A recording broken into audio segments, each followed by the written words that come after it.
trans women in the workforce, how to get trans women to be more skillful in terms of accessing work, and what are the barriers and some of the challenges that they face to become employed. And as we know it,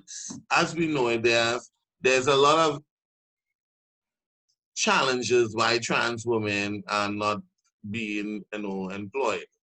Not only by choice, but by what society or what the corporate world has offered to trans women has been a lot, in terms of, the belief that you're not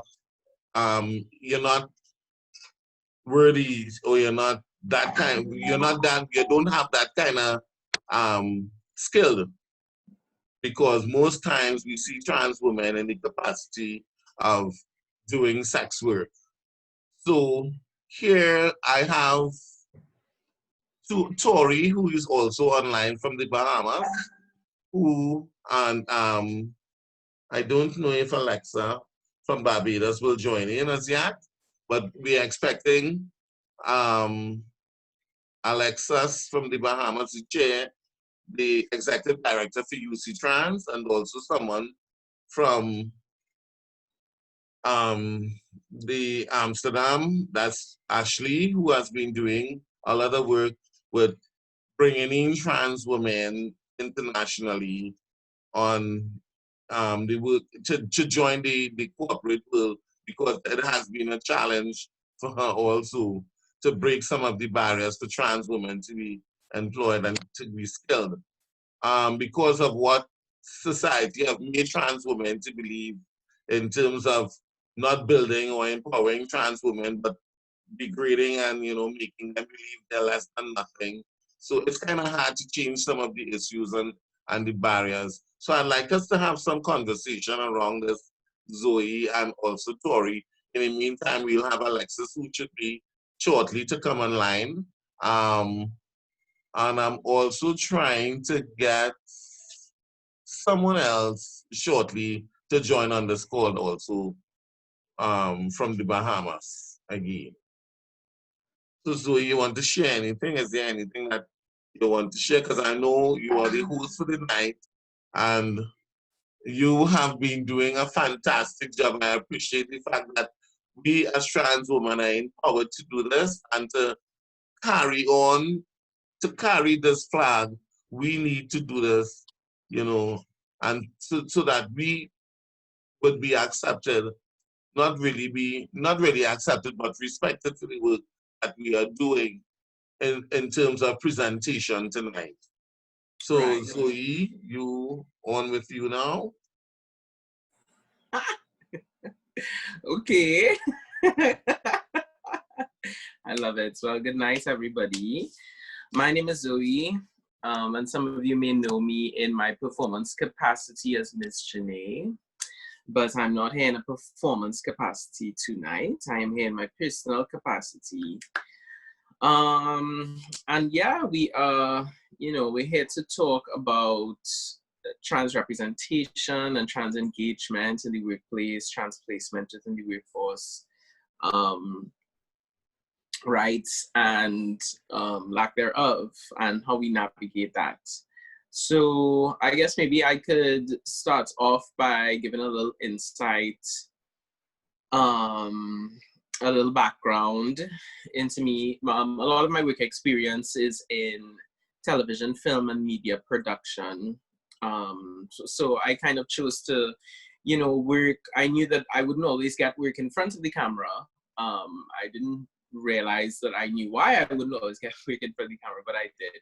And so I knew that I had to form an alternative source of income, an alternative, job opportunities for myself throughout my career, so that I could engage another avenue, a revenue. And so I chose, well, no matter what, I wanted to be in entertainment. And I said, well, if I won't be on stage, I could be backstage. If I won't be on camera, I could be behind the camera. And so I've spent the last 10 years kind of navigating that, both at first in the US and now in Trinidad. And I do have quite a bit of, I guess, experience, perspective on navigating, and some of the perspective may be a little more recent, but navigating the workforce as a trans individual, and more specifically as somebody who is still young in their transition. So, I guess as a little background, Brandy, I don't know if I could drop it off there. We pick it up with a specific question as we go along. I don't know if there's anybody else you want to introduce, but that's, you know. Okay. Tori from the Bahamas is here on the call. Please, Tori, share a little bit about you, your background, introduce yourself in terms of being a trans woman, the work that you're doing, and also how you engage with skill building for trans women in your community. Because I know that you all are doing a lot for the trans people in the Bahamas, and not only in the Bahamas, but also the region. So can you share a little more, a little about your experiences in terms of bringing this together, and let's see how we could share in terms of our differences in terms of culture and being in different spaces, because I know the Bahamas, your GDP is really high and all of that, and you work for US money while we don't and all of that. So let's share some information and all of that, because we know that there are different barriers, cultures, we know that socio and economic differences, race, color. These are some of the barriers that we would see why trans women are not really, being supported in various spaces. So share a little bit, Tori, before we move on. Well, hi everybody. My name is Tori Culmer.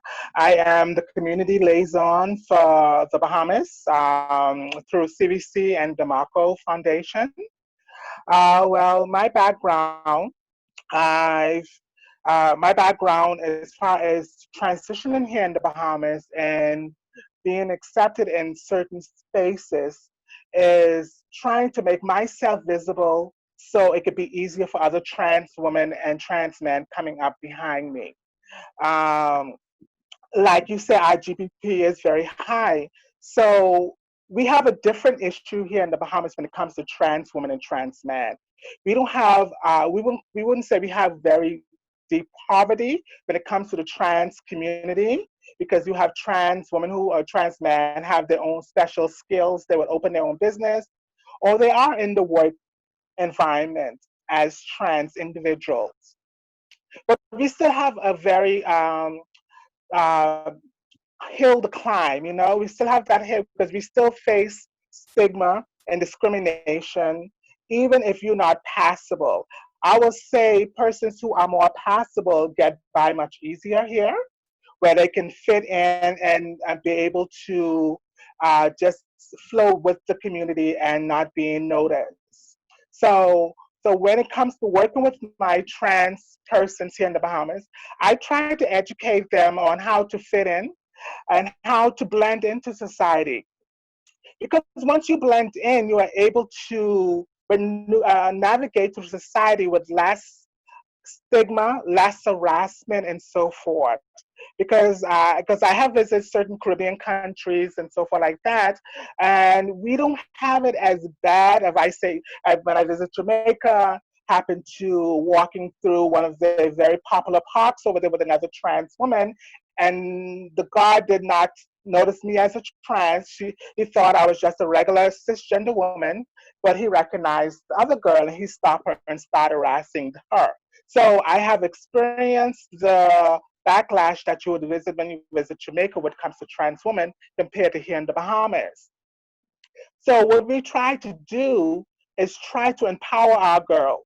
We try to empower them to be able to fit in these places, because we don't want cisgender person doing the work that we could be doing. So we want to empower us trans girls and trans men to be in those places. And the only way you can empower them is through education. Try to give them the tools that they need, because the only way this is going to stop if people seeing trans people as less than, if you have trans people who represent their community in a professional manner, who can walk into an environment and look the part as professional, well respected, you give a whole outlook of the trans community. When people just see us as either prostitutes or whatever negativity they see us as, they will never have respect for us. And I always say we need to empower one another. Stop giving the jobs to cisgender persons. If someone in our community can do the job, push for them to do the job. Stop being so relaxed when a person in the cisgender community takes a job from a transgender woman or transgender man. Because if we are not pushing for them, we are just as bad or even worse as the cisgender community. And a lot of trans women feel the same way I feel, you know, because in our group, a couple of times, trans women will raise, why is this person taking this position? And always excuses, this person don't have the capacity. Why they don't have the capacity? Why are we not trying to give them the capacity to be in these positions? Because if we as trans person can't hire our own people, how can we expect society to hire them and expect them to work in an environment if we don't even respect them to put them in that place? So that is the kind of work that I'm doing here in the Bahamas, to empower trans women and trans men to be in those positions and push for when jobs comes up that we are able to give those positions to a trans person, to a trans man, to show the outer community that yes, we are giving these people the job. And we have confidence in them, and we expect for you, when a person comes with a qualification, that you give them the same respect as well, to go, let them go through the process of getting that job. That's my 5 cents. Thank you, Tori, for that. Anything you want to share on that, Zoe? Because I have a lot. I understand where Tori is coming from. I understand that for a long time now, I have been seeing over the years gone by, a lot of positions where trans persons could have filled right in the NGO in the NGO community. The opportunities was not given to trans women, but it was given to cisgender persons to work on behalf of us. I have been asking for the longest time to, to always put trans women around spaces where they ought to be, and stop having, these cisgender persons or gay persons, speak on behalf of trans persons. I think that there's so much to do and there's so much to be done in terms of making sure this happens. So you could share your putting your 2 cents, and then we could I will have to share some more information probably later on in terms of the why there's that kind of disconnection in the NGO world. Right. Okay, well, the perspective I guess that I am here to share today.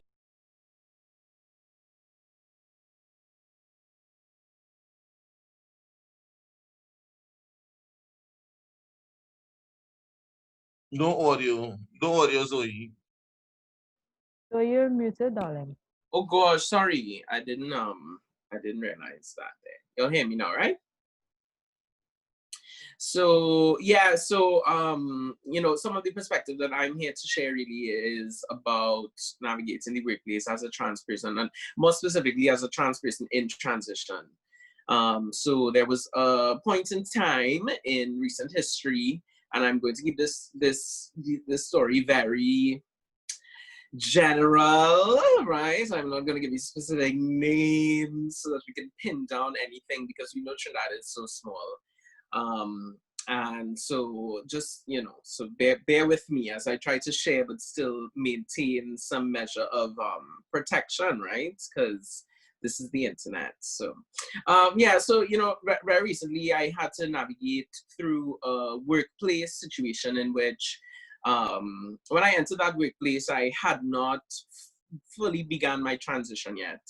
And during my time in the workplace, I did decide, just so happened within the timing that I was like, all right, I'm ready to begin, I'm ready to engage.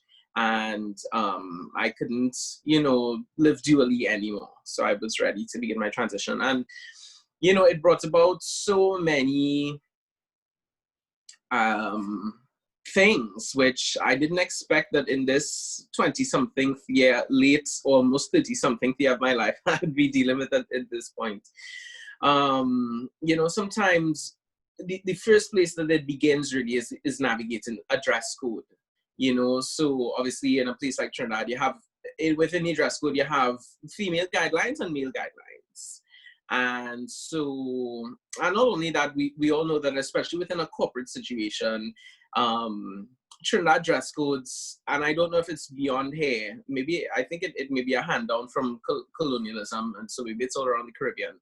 But dress codes seem to be something that we have a very, very specific battle and pickle about. And you would experience that not just as a trans person, I mean, as somebody with dreadlocks, as somebody with natural hair, as somebody with, there's so many various points on which a dress code could be discriminatory still, and so for me it was about, how do I navigate, well, me ain't coming here in no shirt and pants anymore. It ain't shirt and pants. It have to be blouse and skirt. And also navigating, something like a name change, dealing with the fact that you entered an organization with a specific name and a very male name, which everybody knows and everybody was introduced to you by, and then now to engage that process of changing it. And some members of staff may call you by your real name because they may be more okora, they may be more willing to engage, and other members of staff, wouldn't even acknowledge that it's a real thing. And so, it could be it could become quite the balance. And also, more specifically, if you're forced to adhere to, let's say, for example, a male dress code, it could be a living, a daily engagement with dysphoria, being forced. For this job in particular, I had to go to a week of training for the job that I'm speaking about. I had to go to a week of training with a government agency, and they were very clear about it being a very strict dress code for that week of training. And at the time, it was actually the week of training that cued me into the fact that this shirt and pants thing would send me into the grave if I continue with it, because it was so, it brought up my dysphoria so greatly, that I thought to myself this time, I said, girl, you haven't bought male clothes in over years. Like, what am I thinking going into the office wearing a shirt and a tie? And then, so there's that. There's also the reality that, the unfortunate reality, and I have to state it because if we're going to prepare our trans brothers and sisters that may be looking at this, I may not yet be at the fore, to be able to deal with this supportedly. You have to know that you're going to face backlash. You're going to, no matter what institution you are, no matter what level of institution, you're going to face backlash, right? You're going to face opposition. You're going to face confrontation. You're going to face having to defend your humanity. Really, that's what comes up is at every junction. You find that you may be policed. You may find a superior meet you in the lunchroom and make a snide comment about your hair. You may find male members of staff observing the way you're dressed. When they speak to you, they look at your crotch, and there's a moment of, curiosity and puzzlement, and you can see it on their faces. And the admin, the administration, the leadership of the company may not be in a position, what that I found, a lot of times companies in Trinidad don't consider themselves in a position to take a stance for LGBTQ acceptance, and even more specifically, the acceptance of a trans person. And the reason that they don't see that as a possibility for themselves is because it's so outside of the sphere of regular day-to-day happenings, going-ons in companies. And it's such an anomaly that, you know, they treat it as though we don't really have to make space for this. We don't really have to make room and pander to your weird requests to be called she and to use this other name which is not on your birth certificate. And you know, they begin to find the requests for your comfort. Those requests begin to make them uncomfortable, and they then make it a point of you versus them, when this really has nothing to do with me versus anybody. This has to do with you are able, because of the conventions of the world, to come to work and show up as yourself wholly and fully and feel comfortable to engage your job. And I, unfortunately, because of the conventions, I have to do things which may in your eyes be considered a bit different, but for me, these are the natural things that I have to do to make sure that I can show up and be myself in the workplace and perform a job at a certain standard. And I think that also places an extra pressure, you know, in the American society. You would hear African Americans while we were growing up, and also now making this comment that, you know, if you're Black, you have to be even better than your white colleagues.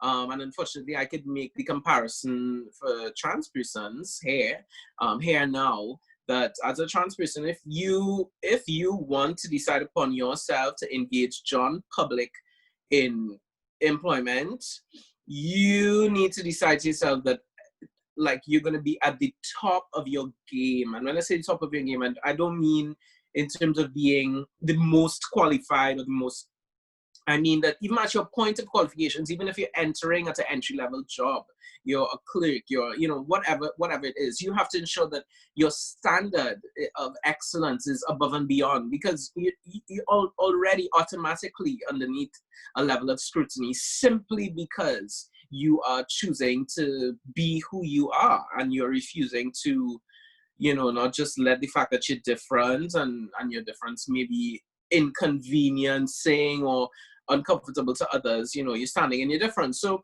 you will be held to a greater standard of scrutiny. And so you'd want to know for yourself that every single day you go out into that workforce, you're at your best, you're looking your best, you are, you know, packaged. Brandy, we spoke about packaging. And when we talk about packaging, we're not talking about passability, right? There's a big difference. There's a difference between embracing where you are right now and ensuring that as you are, you package yourself well, you put together yourself, as opposed to, you know, setting some kind of standard for, you know, looking most like a woman, which is what possibility is, obviously, or like a man, you know, the gender that you ascribe to be. So that's not what we're talking about. We're just talking about packaging, you know. So also a simple thing like, you know, one of the things that I had to engage this workplace in, they were very clear to me at some point that they weren't willing to go too far with their dress code accommodations. And I had to bring up to them the point. I said, you know, you don't know what it takes for me to get to work. And you don't know what it takes for me to travel and to walk these streets and navigate the outside world outside of this building before I get to work. And so you have to trust that if I am doing what it is I find necessary to navigate the world to arrive to work safely, then that is what I will continue to do and ensure that I continue to show up to this job, right? Because I could put myself in a different kind of danger by dressing in a shirt and pants and looking, you know, I can find myself, especially because that is not congruent with who I am on the inside. And so it won't be congruent with my spirit, my essence, you know, my anything, right? So that's also something to take into consideration, is a lot of what happens in the workplace is not just about you navigating the workspace, it's about navigating a life in which work is part of it, you know? So you can't tell me that my hair have to be in a boy hairstyle, because on the weekend, I don't go out in a boy hairstyle. When I leave here to hit City Gate to reach home, it in a boy hairstyle, I'll be rocking. So guess what? For the 8 hours out of the day, I won't be having a boy hairstyle for you in this job, you know? But you may also find yourself in a position where it then becomes, you have to choose between whether you want to be yourself and unemployed, or whether you want to give in, you know. And I think that's also a part of it. I'll just wrap up on this point, is navigation. I know that navigation has another context for HIV, positive people. And so that's not what I mean. What I'm talking about is the navigation of a space, the navigation of a process, of really of a culture, right? Every company, every workspace that you go into will have its own culture, will have its own people, history. And it has to be something that you navigate. You know, I found that it doesn't help for me to dig my heels in the ground and demand that people meet me where I'm at. It more so helps that I enter with a little humility and sugarcoating and a dance. You know, you go over to their side a little bit, you compromise a little bit. They tell you have to take off the nails, you can't come in nails. Although all the other women in the office have acrylics to their toes. So you know, you dance a little bit, you remove the nails, but you keep your makeup, and you do your hair, and you let them know this ain't gonna change, but I changed that.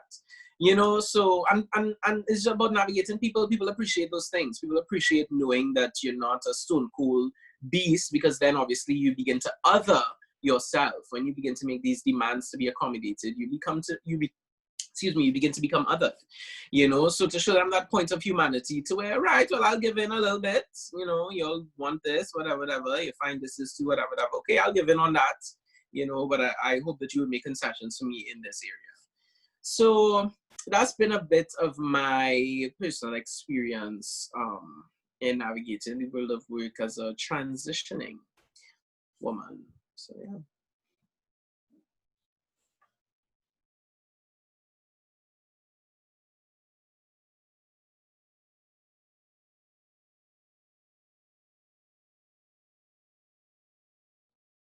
Thank you very much. Thank you, thank you. I understand where you're coming from, and I understand why it is that we have to, you know, as trans women, at sometimes you really have to stand for your rights as a trans woman, and we have to make people know, or, you know, the corporate Trinidad and the corporate Caribbean understand where we are and what are we looking for, because there's no legislation in place to support us. And you just want to be your authentic self to earn an income because you have the qualification. You could do the job.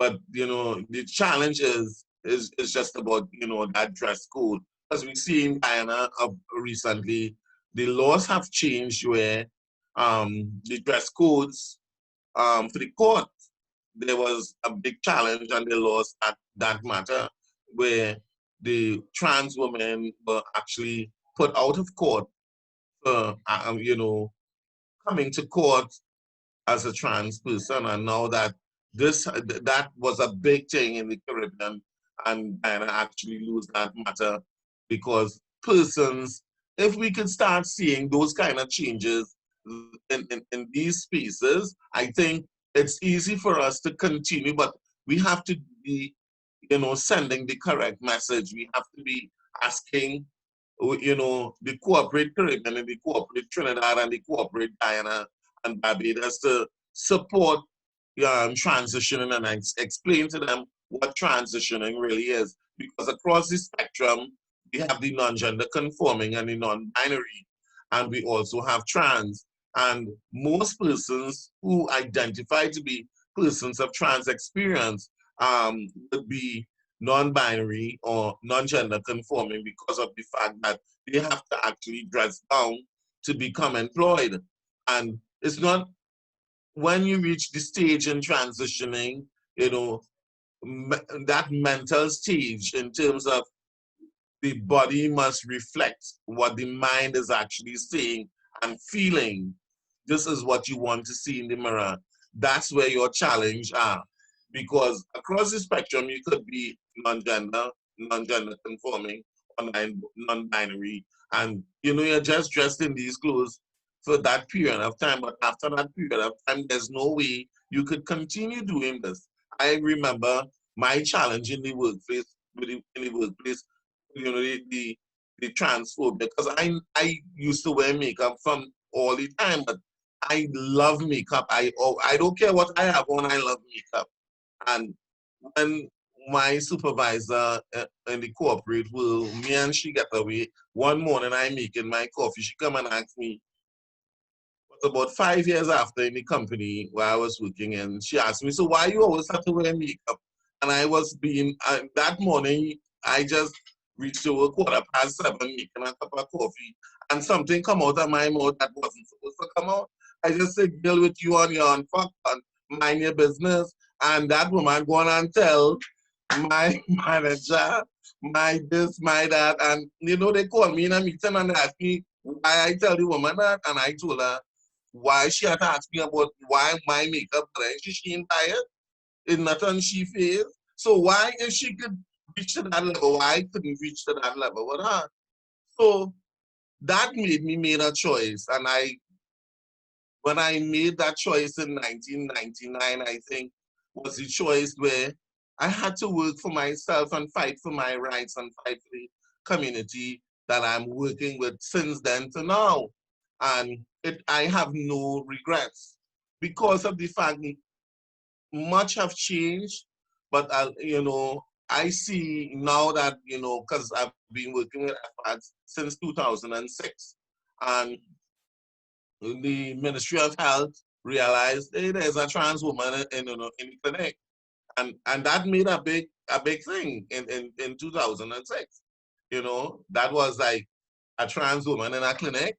That was something that you wasn't going to see, and working, doing projects, you know, facilitating marginalized and vulnerable groups to access services and all of that.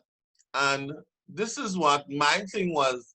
I had to start somewhere. I had to start Brandy somewhere so that we could understand what Brandy needs as a trans woman. Because um, if you don't do it, if you just, let them say, well, okay, this is not working or this is not happening, and they tell you all the time, you have to conform yourself to what they say. We're never going to get to this space where we want to go.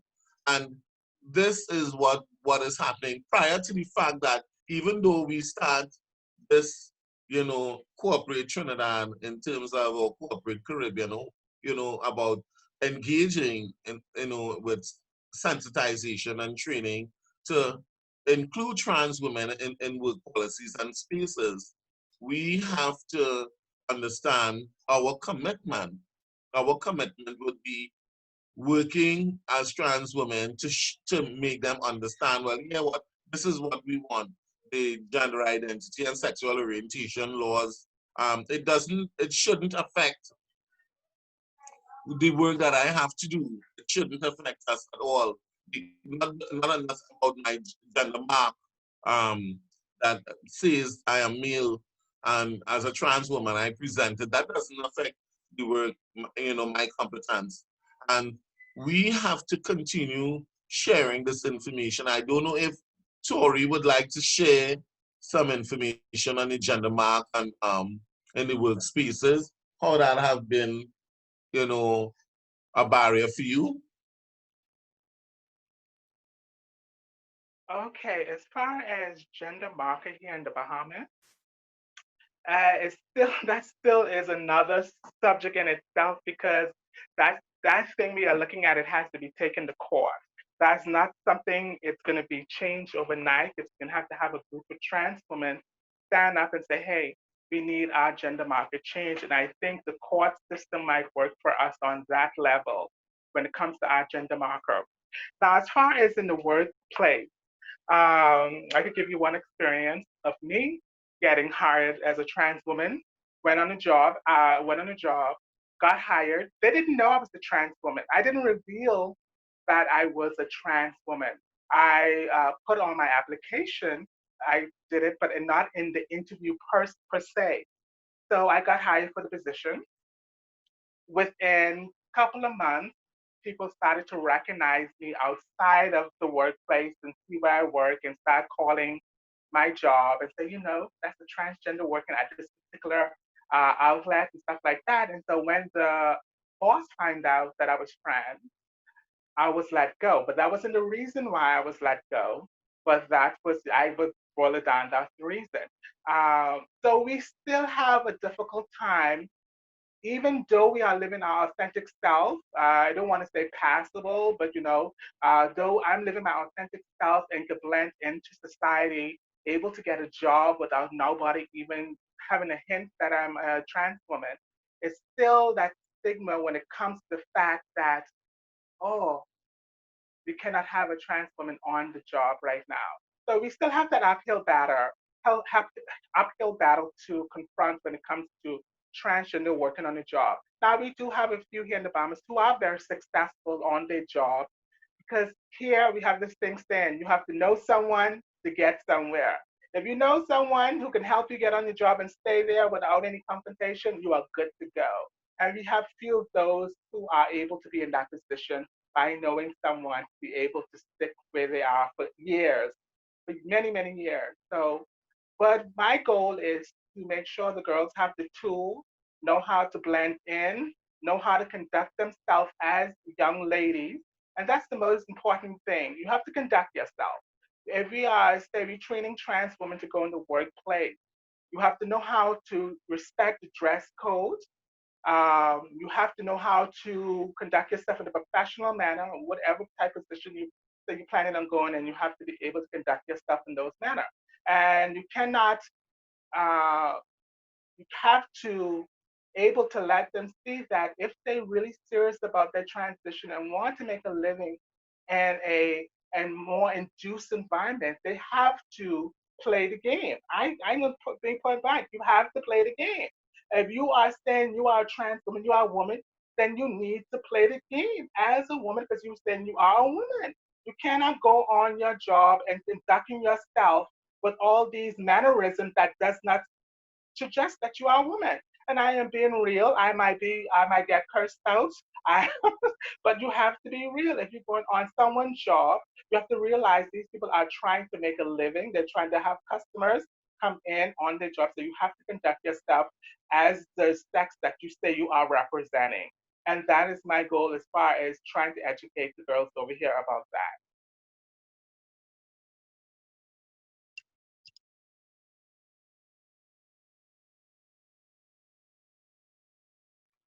Great, Tori. I think, honestly, these are the information that we want out there so persons can understand what the challenges are and how we could get by and what we need to do. Because we explore the difficulties in terms of accessing jobs, seeking jobs. And hold on. Right. Yeah, we have explored the difficulties in terms of accessing jobs. And maintaining it as a trans woman, it's a lot because it's not what you do, it's how you do it. They're going to say the challenges is how you do certain things. Because a lot of times, they would say, Brandy, you qualify for the position, but really and truly, we, having a trans woman will create a lot of distractions. I was told that, with no uncertain terms. Um, having a trans woman on this employed at this institution will create a lot of distraction, not only for the staff, but also for the customers and or whatever reason they might, put towards why it is that we're supposed to um, not apply. Now, that has a lot of backlash to it because when trans women start to sit down and, in their own time and space, they start to believe, I am not worthy, I am not strong enough, I'm not going to, I'm not good enough to get this. And the first anything, from the time you start to do anything and anything happens, you accept all of these things in terms of anything that should go wrong, you see the same thing, you start to blame yourself, self-blame. It's a lot. Now, the Trinidad and Tobago Transgender Coalition this year have signed on to projects with Sasha Fierce Foundation, the memorial. And one of the things that we want to do is to change the dynamics, you know, to build trans women to build their capacity and to empower them to, you know, to take them away from feeling that way of self-blaming and, you know, I'm not good enough. This is not going to work for me. And, you know, keep yourself away from trying to be where you want to be or where you could have gone, because we have the credentials, we have the necessary to go forward, but there's a lot of persons not coming forward because of the things that they have seen and they have experienced over the years gone by. I know personally I had a lot, but it didn't deter me. When I went into the Ministry of Health to do the work for my peer educator and navigation stuff, I make sure and explain to them, this is why this project is going to work. This is why we had seen the decrease in HIV infections over the years because we had navigation, we had educators with persons, and they're neglected. There was a neglect with the heterosexual community in terms of education and navigation and all of that. And the navigation community was at an increase when we was having a decrease with support, with the support mechanisms in place, because of the fact that we were peer navigators and peer educators. The Ministry of Health has even they're actually seeing where it is this really did work, and they never was willing to try that. Only when I was in the clinic, they realized that, okay, if I'm navigating people to come to access services, why don't we not navigate for persons be, you know, in HIV spaces and to break down these barriers and challenges and issues that person have, and it has been working for a very long time. These are the things that has been working, and I just really want to share that information. There are certain things that happens, and you have to be consistent, because I had a lot of challenges when I presented at the clinic, but I didn't let that deter me. I had, you know, the executive director, and I worked really well. And I said, here, you know what? I am going to bring this to the table. I want to work with this. I want to do this. Let's work together and see if we could facilitate. And now, even though right now we have in the community, we have a lot of, because of good medication, we see less deaths, but the challenge around stigma and discrimination did not change. So what I want us to have to work together to do and say is, how do we build the skills for trans women to actually, you know, one of the things that I want to do under the Sasha Fierce project is to not put you on a wall when you die, but put you on a wall when you're alive. Celebrate what you are doing as a trans woman. Celebrate something, you know, educate you and empower. This year for Pride 2020 is about empowerment and creating different spaces for persons. And I really want to have this, thank PrideTT for really encouraging this panel tonight in terms of making us be able to support and explore what our challenges and barriers are. And I would go on to Zoe to continue the program. I am not going to say anything unless it's a question anybody is asking me. So Zoe, you go ahead and facilitate your program.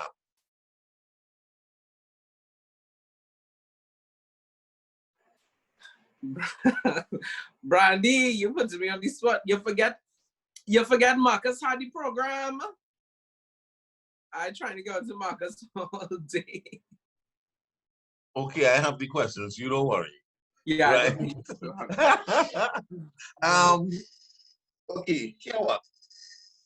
And I want us to discuss a little bit, because I know this has I know this has been one of the greatest barriers, intersections of class, gender, race, and education. How did that impact on us in terms of what we do? How did that have an impact on us as trans women? Class, gender, race, education, etc. As a trans person. Anybody care to share? Tori or I think we have Alexis on. Alexis DeMarco is here. The executive director. I would want to welcome Alexis, and probably she could also share on that because these are some of the issues and challenges that Alexis and I have been working over and over and over in our heads. Uh, at some time during the course of this, in the question, I'll ask Alexis to also introduce herself.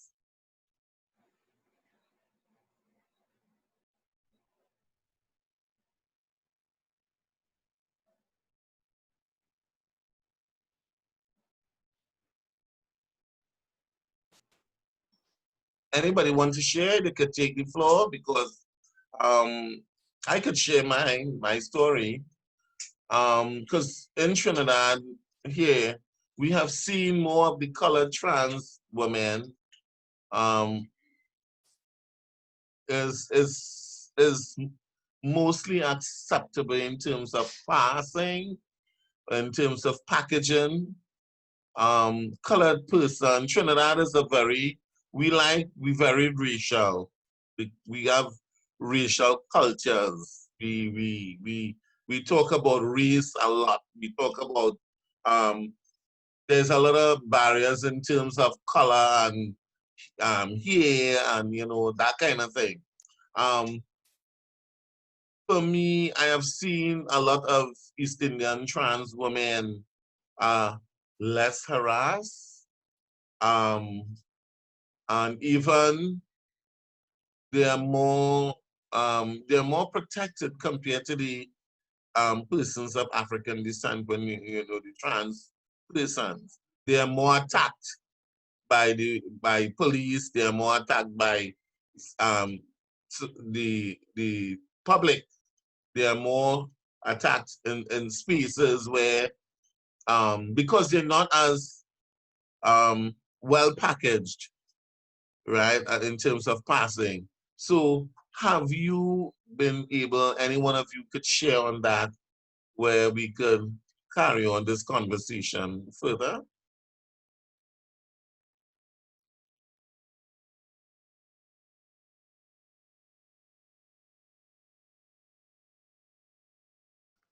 Hi, good evening, everybody. Pardon my tardiness. I'm just getting off from work. So, in relates to the question, my name is Alexis DeMarco, Chair UC Trans. And as Brandy said, these are some of the issues we've been working through together as a collective on the ground in our different countries. So when you talk about race and class, trans people have always been looked at as the bottom of the barrel, even in our social class settings of the LGBT community, and the T has always been left behind.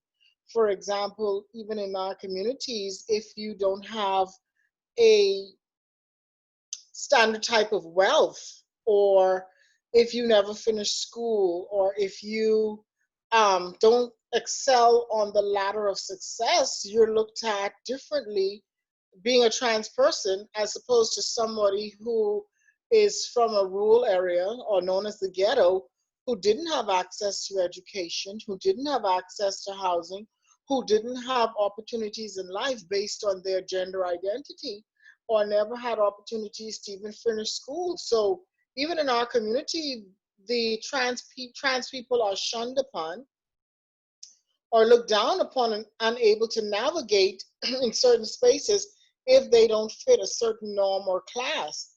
Even being passable, being a passable trans woman is also a barrier in our own communities, because passable trans people get more privileges or a pass from society rather than unpassable trans persons. And these are some stereotypes that we have to begin breaking. And this is why intersectional advocacy is so important, because in the context of Belize, there are Garfunks who are of a different skin color rather than the Belizean trans people. So the black, what we would call black or Garfunk persons, trans persons, are left behind in the response to trans services, even HIV services, because that population is not reached due to a cultural difference in Belize. So it does play, like Randy's question, it does play race, class, all of that. Ethnicity plays, is a lot of barriers to trans persons accessing or navigating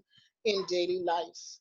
And when we talk about employment, employment for these individuals are zero to none. I mean, and even so, if it's an employment, it's the type of employment that is offered to trans people that is also a barrier. For example, they believe trans people should be cleaning or should be to the lowest form of the work scale, you know?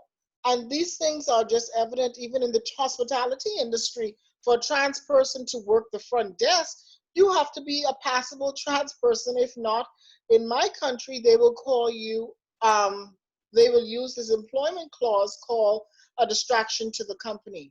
So these are some areas that we have to look at as trans communities and as leaders in our trans communities, to how do we find ways for our community members to navigate these types of barriers in accessing employment.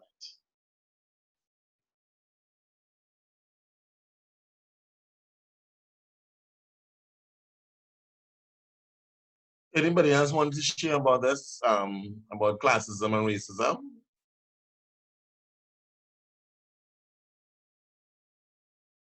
Hi, my name is Micah. I am the president of PrideTT, and I don't identify as trans. I identify as a cisgender homosexual male. But over time, I've experienced and heard from persons during conversation that they see persons of a more African descent as being men of a more African descent as being more of a man than, you know, men of East Indian descent. And then when it is we see persons, and I think that that is a flawed perception. It's a very flawed perception.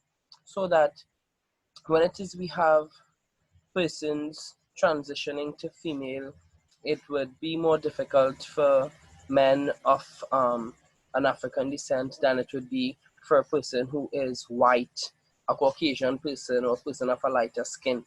Also, I haven't experienced this, but I can assume that persons who are of a better financial standing, who can afford to spend the money to go through the transitionary period faster and get all the hormones that they would need, it would be much easier for them, like with regards to acceptance, than it would be for persons who, you know, have more difficulties getting the medicine that they need and going through the transitionary period and thing.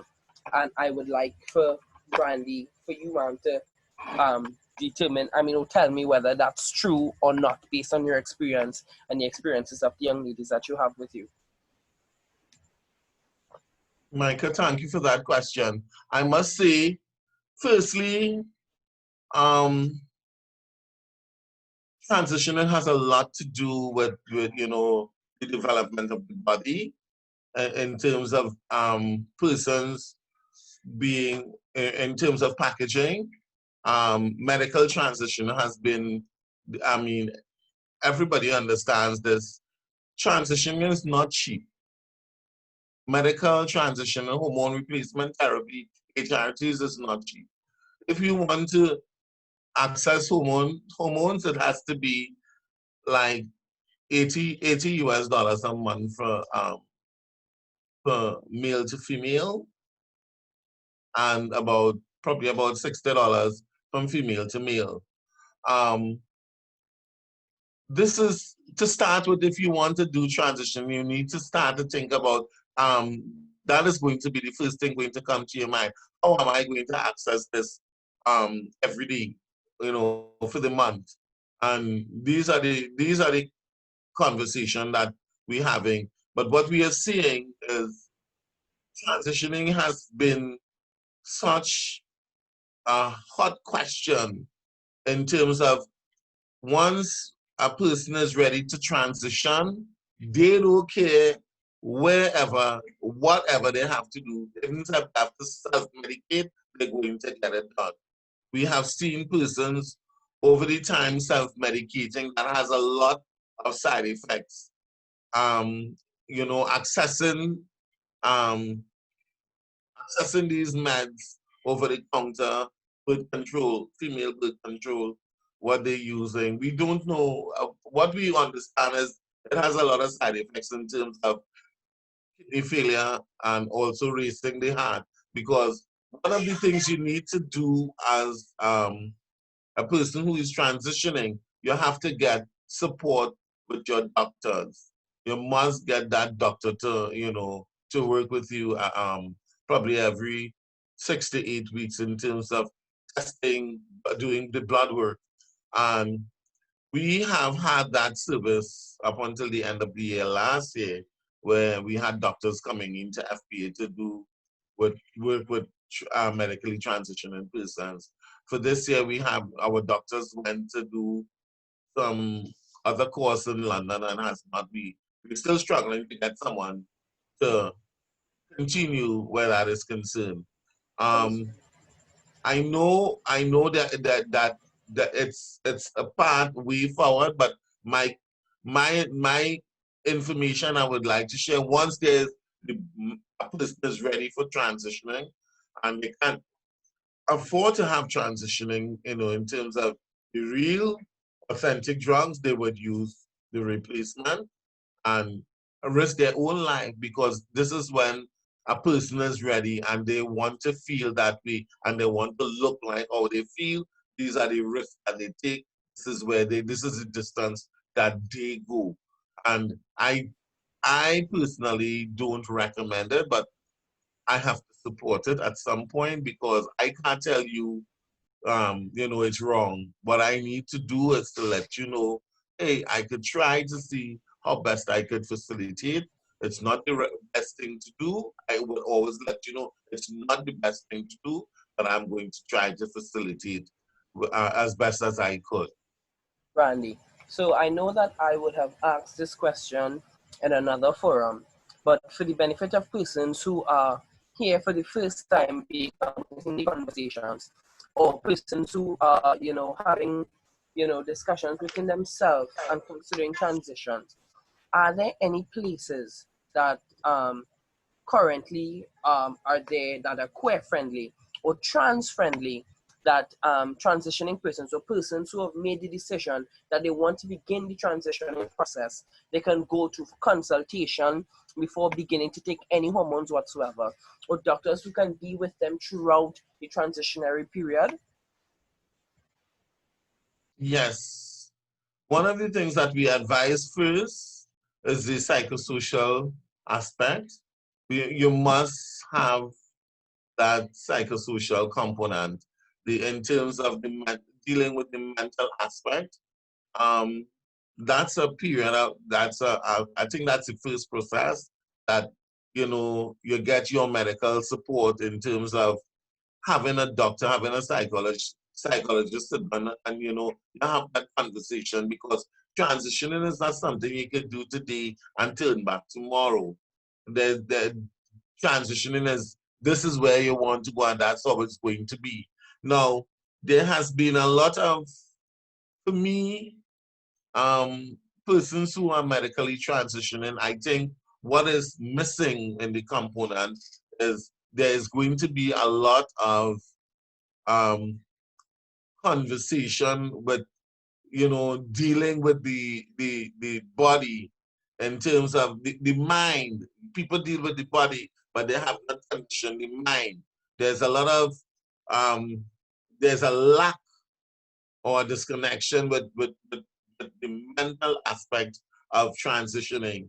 And then that's why we see a lot of persons not having to go through all of this.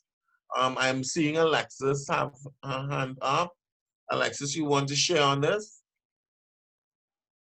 Yeah, I'd like to respond to the person's question. What he asked is, are there trans-friendly spaces, meaning in your country where persons can access services, I guess, for transitioning or however. What I want to say is that UC Trans is in the process of compiling a regional mapping of trans-friendly services, and the CLO in Trinidad, who is working along with Brandy at the coalition, will be mapping trans-friendly services in Trinidad and Tobago. So that's what they're currently doing.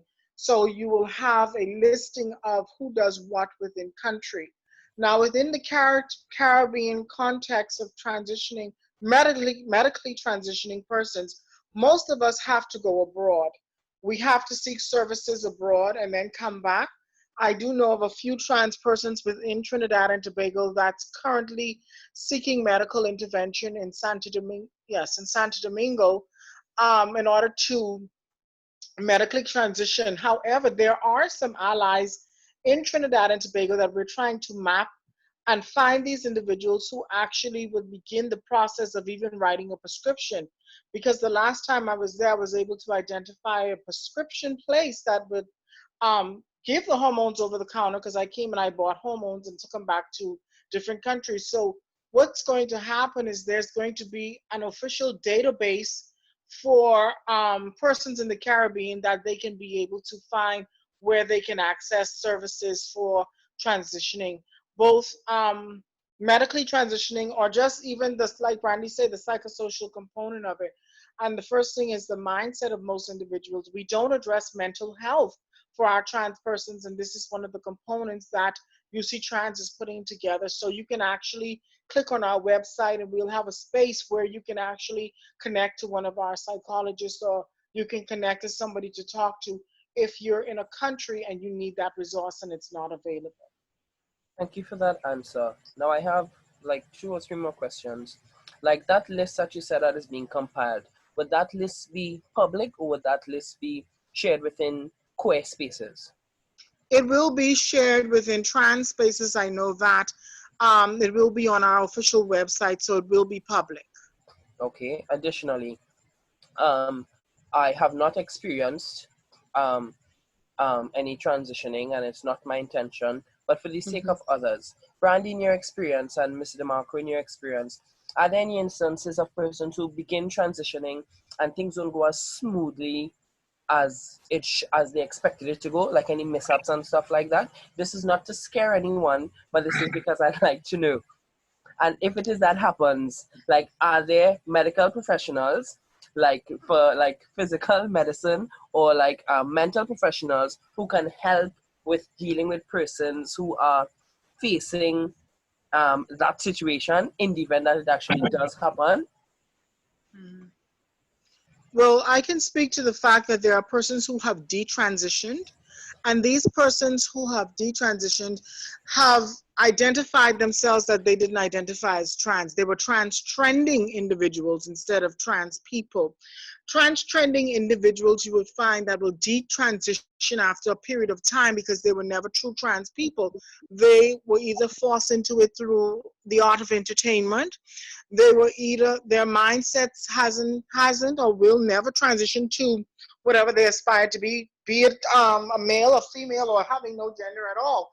Detransitioning people normally have these regrets based on underlining probably economic issues or self-internalized issues. So you'd find most of them detransition. And when you talk about medical intervention for persons who detransition, these medical interventions are possible because when you do a name change, let's talk about the name change, you can change your name like twice. In the Bahamas context, you can change your name back to whatever. You have two opportunities to do that. After the third time, it's not possible. But when it relates to medicine, if a person is on hormonal therapy, they can stop hormonal treatment and they will detransition. So there are medical options that are reversible when it comes to persons who medically transition. Hi guys. Come on. Can I? Uh, um, I'm sorry, I'm late. I'm quite late. Good evening to most of you. I think it's evening where most of you are. Um, I I'm late in the conversation, but are you all hearing me? By the way, Yes, Ashley, we're hearing you. I was not going to introduce you. This is all right. Ashley from Amsterdam. Ashley was supposed to be here since earlier on, but I know the time constraint, Ashley. So you missed a lot. But in terms of conversation, I think we shared a lot this morning, both you and I, and I know you have a lot of experiences, and you would like to share some experience. Firstly, it's about labor. Right now, the conversation is more on the medical aspect, but the conversation is supposed to have been on the labor aspect of, because this is what we want to talk about. So share your views on this, the medical aspect of it, and then we'll move back to where we were supposed to have the conversation in terms of labor for trans women and trans male. So Okay. all is yours, Ashley. um. So I'm not sure how it is right now in the Caribbean. Because I've not been following up um a lot on what's going on trans-specific wise in the Caribbean at present. However, I'd like to just jump in on this conversation that I just came in on. Um, the conversation I'm hearing here about trans and people who are transitioning and people who are detransitioning, I just want to say that first, I think when we have that conversation, we need to understand or we need to add context and clarify what being trans is. Um, so trans is not just an identity. Um, Trans is an umbrella because first, this is a very, very big conversation. To, the fluidity of gender uh, does not just apply to, okay, male, female, trans, whatever, but trans in itself is a compilation of different identities. So trans is the umbrella. I had this conversation this morning with Brandy. I don't even particularly like the name trans because it implies that one must transition from something to something. Um, my personal experience as a transgender person, and I've been living this way since I am 16 going on 17, and I am originally from Trinidad. So, um, I lived all my life as a trans person. Um, as I said, I don't like the name particularly because it implies something. But the idea that a transgender individual is someone who must go through some sort of a transition period is not exactly correct. Um, the idea is something that is sort of is a socialized idea that's planted for us. It's not our identity. I was born. My experience, I was born as I am. I didn't need to go through a transition period to become who I am. I accepted who I am, and that was, I guess, my transition period. If we had to consider, if we have to call something or consider something a transition period, that was me accepting me, and there was a whole process of me accepting who I am. And that process first started by accepting that I was different. Um, but along the road, I had to find out who I was, because the narratives that are given or sold to us as trans people is that you're a man trapped in a woman's body, you're a woman trapped in a man's body. That is a cisgender white person's uh, understanding or explanation of who we are. But that is not who we are, but that is the identity that we buy into, that we are trapped in another body and we need, we're broken in some way that needs to be repaired by medical means, by operation or by hormonal treatments, etc., etc. If we would understand as trans people that our identities, we are not broken and needs to transition. We are something different. We're an identity, a different identity. I am not a female, a biological female. I am a woman. I am not, I wasn't made a woman. I didn't become female. I am female, but I'm more than female. I'm male also. I'm more than male. Um, that is my identity. And the narratives that we buy into, that we need to transition to become who we are, it's dangerous simply because it affects our mental health so terribly. What ideally is happening is that we're having a fight with ourselves because of we're trying to fit into a system that doesn't belong to us. That heteronormative system, that cisgendered system, that binary system, that doesn't belong to us. We are we beyond that system. So as a trans person, we tend to have a fight going on with ourselves because we're trying to kill a part of ourselves to fit into the binary system. And that's the dangerous thing, because it means it's a fight we're never going to win. We're fighting with ourselves. I have accepted who I am a long time ago. But it took a long process of me having a lot of trials and failures. I remember as a young trans person in Trinidad, I would fight with the other trans people because they weren't trans enough. They weren't female enough, or they weren't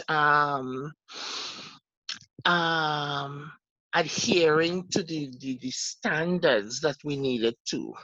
They weren't binary enough. They were a little too masculine. They weren't they didn't want to totally live as a woman, whatever. The thing about it is that, as I explained to Brandy this morning, if we have under the normal system, if we have 1 as male and 10 as female, or vice versa, 2 to 9 are different identities. But between 2 and 3 is also identities, and 3 and 4 is identities. And that those identities in the middle there, they're all sort of trans identities. So when we talk about people detransitioning, that is also quite dangerous, because you don't need to be someone wearing makeup and a dress as biologically birthed as male to be transgender. Trans is an umbrella. for all these various non-identifying, non-binary, whatever. And you see, the problem is this space is sometimes, it feels sometimes too small. And for the people like myself who live this way all my life, it was a little bit threatening. Oh, it felt a little bit threatening because I fought so hard to be recognized for who I am, that when I saw people who wasn't non-identifying, or I felt a little bit threatened that these people were coming and just upsetting the house of cards, upsetting the narrative, upsetting the entire system that I was working really hard for people to understand that being trans, you need to live a certain way, you need to act a certain way. I was creating what you call it? I was creating narratives for people. I was terribly wrong, because I remember actually having a conversation with Brandy many years ago, telling Brandy, "Well, you're not trans, you're just a drag queen." Um, I had to apologize this morning to Brandy about it because I have since grown. So the reason I'm saying this, because I came in hearing the conversation and I just wanted to share that. That's my perspective on it. Um, I wanted to share that because I feel it's quite dangerous when we enter those waters by saying, well, this person, because they don't want to take hormones or they don't want to no longer identify as female. Now, being a transgender individual is a job. It's a task. It's super difficult. Um, Living as a trans person even in this country where I live now, where it's supposed to be a utopia for trans, coming from my neck of the woods, when I came here, I thought this was really a utopia for trans people. They were trans accepting, blah, blah, blah. It's a struggle here, even for trans people, being transgender. As I explained to Brandy this morning as well, being a transgender person, it means that we are at the bottom of the totem pole. We're not just in the lower rungs, we're in the bottom of it. So the challenges that we face, sometimes it's scary enough to scare some people to say, you know what, I give up. I'm not doing this. Because we create all these there's no blueprint for what being trans is. That's the first thing. There is no blueprint for us. Um, but of course, we live in in a situation, in a world that doesn't allow us to just choose to be who we are when we are. But please, people, remember that being transgender is also fluid, and that can change. That's the idea of fluidity, that it moves. It's a spectrum, and along that spectrum, you can move along that spectrum. So in the morning, I could get up and feel like a man, and that's okay, whatever that means, feeling like a man. Or I could feel like not a man, but not a woman. And that's also okay. And that should be okay.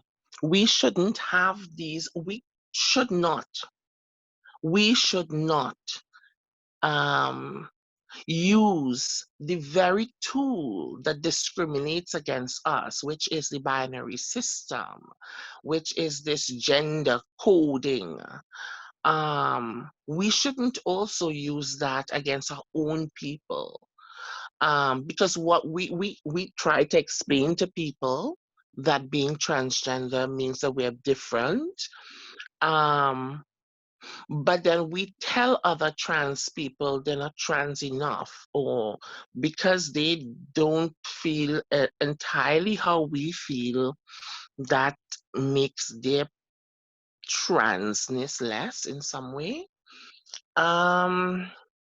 So we use the same tool, the same weapon that's used against us, against other people who mightn't be identifying or feeling or acting the same way that we do as trans people.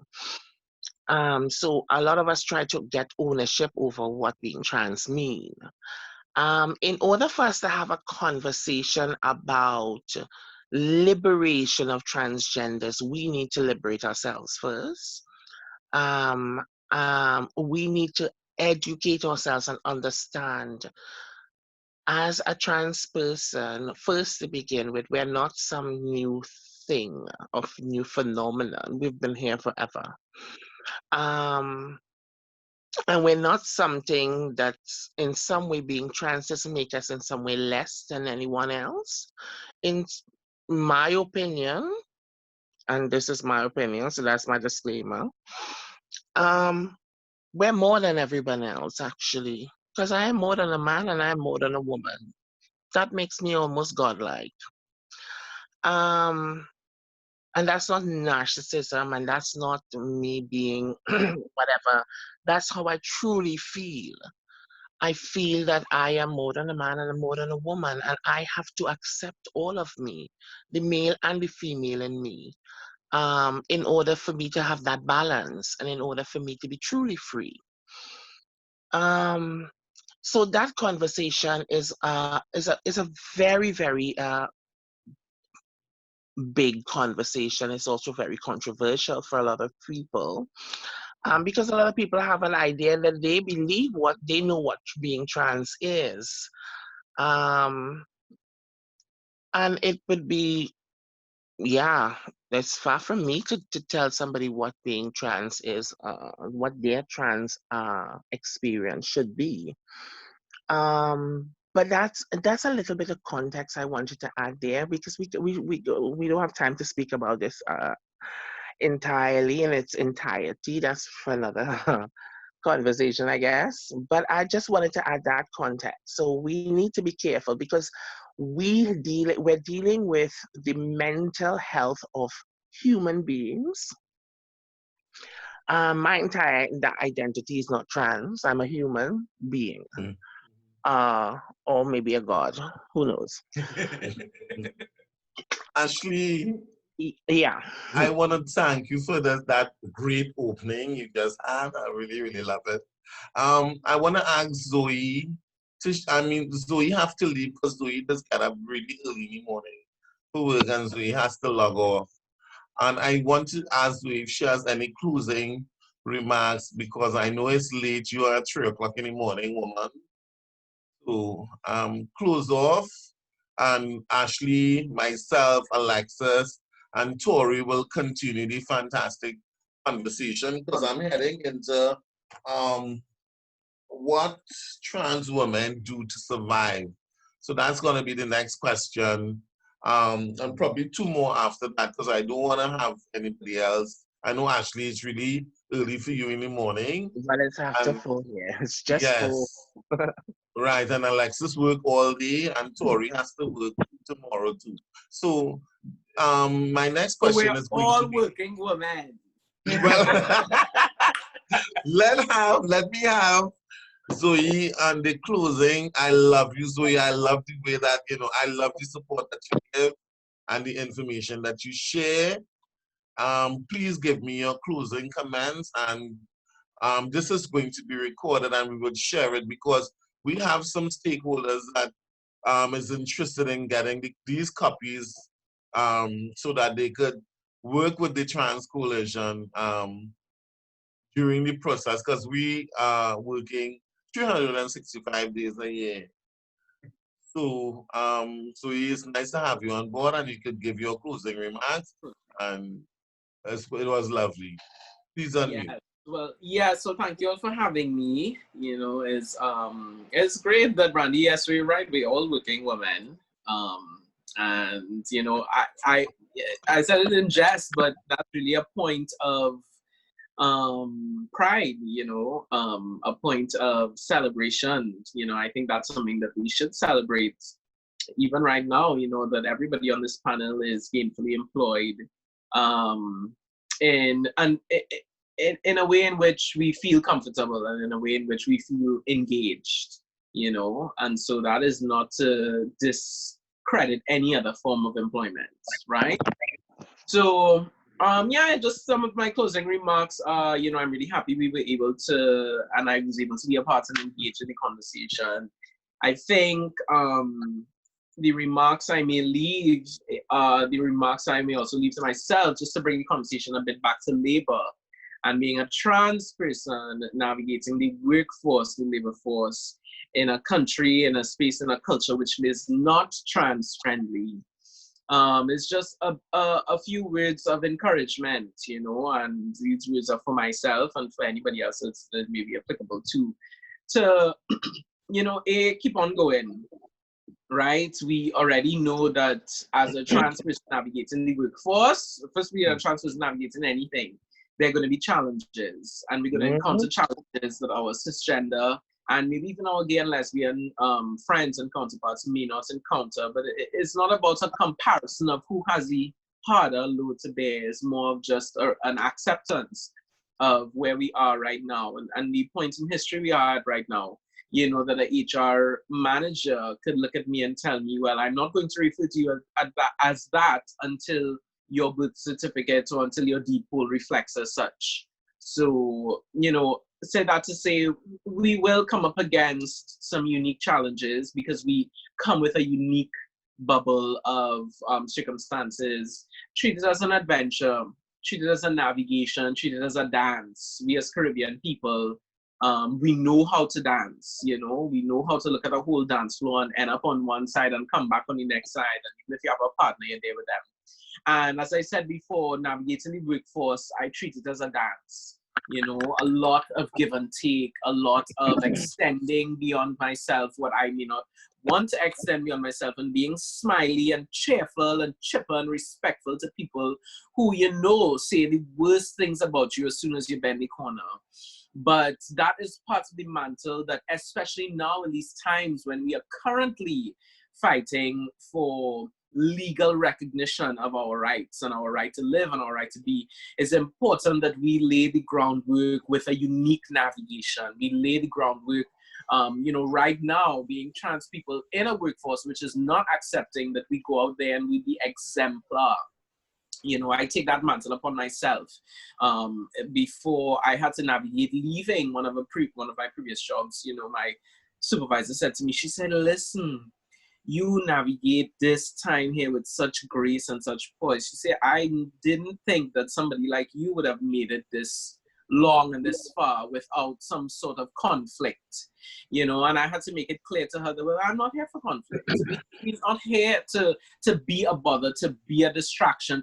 We're here to execute the job at hand. You have a job to do. We're qualified to execute that job, and we literally, like everybody else, or maybe not like everybody else, but we want to show up to work, do a great job, and go home with that money in the pocket, so that we could do what we need to do with that money. Because we need that money.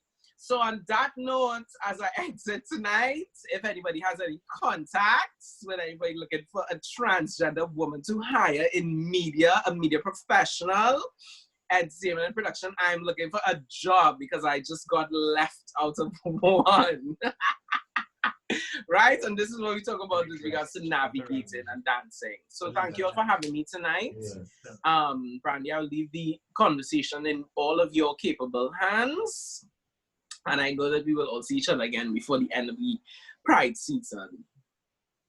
Great, Zoe. But I want to just share this information with you. We have a paralegal person that I would really like for you to talk to them to take up, to document your report, because I understand where you're coming from and I feel your pain, but I just want to make sure that your situation is being documented and let's see where we could go with this and what kind of support we can get in terms of you getting redress.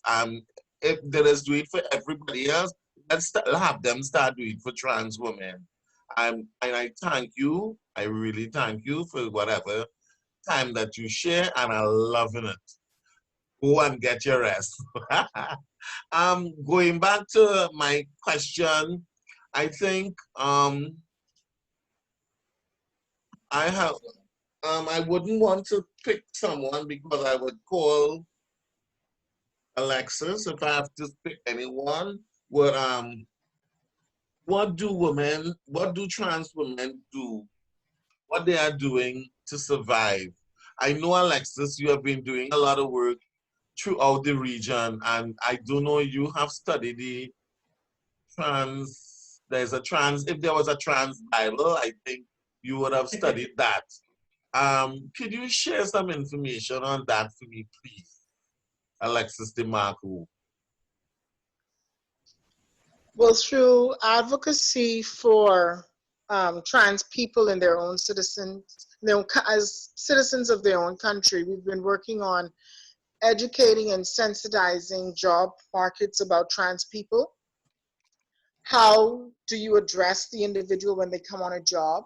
And the types of jobs that trans people seek in the Caribbean, where you would normally, our research has found that they would either go into hospitality, which is the tourism sector, or they would go into the custodial section of work, meaning cleaning, housekeeping departments, that type of stuff. And what we're finding out is that employers,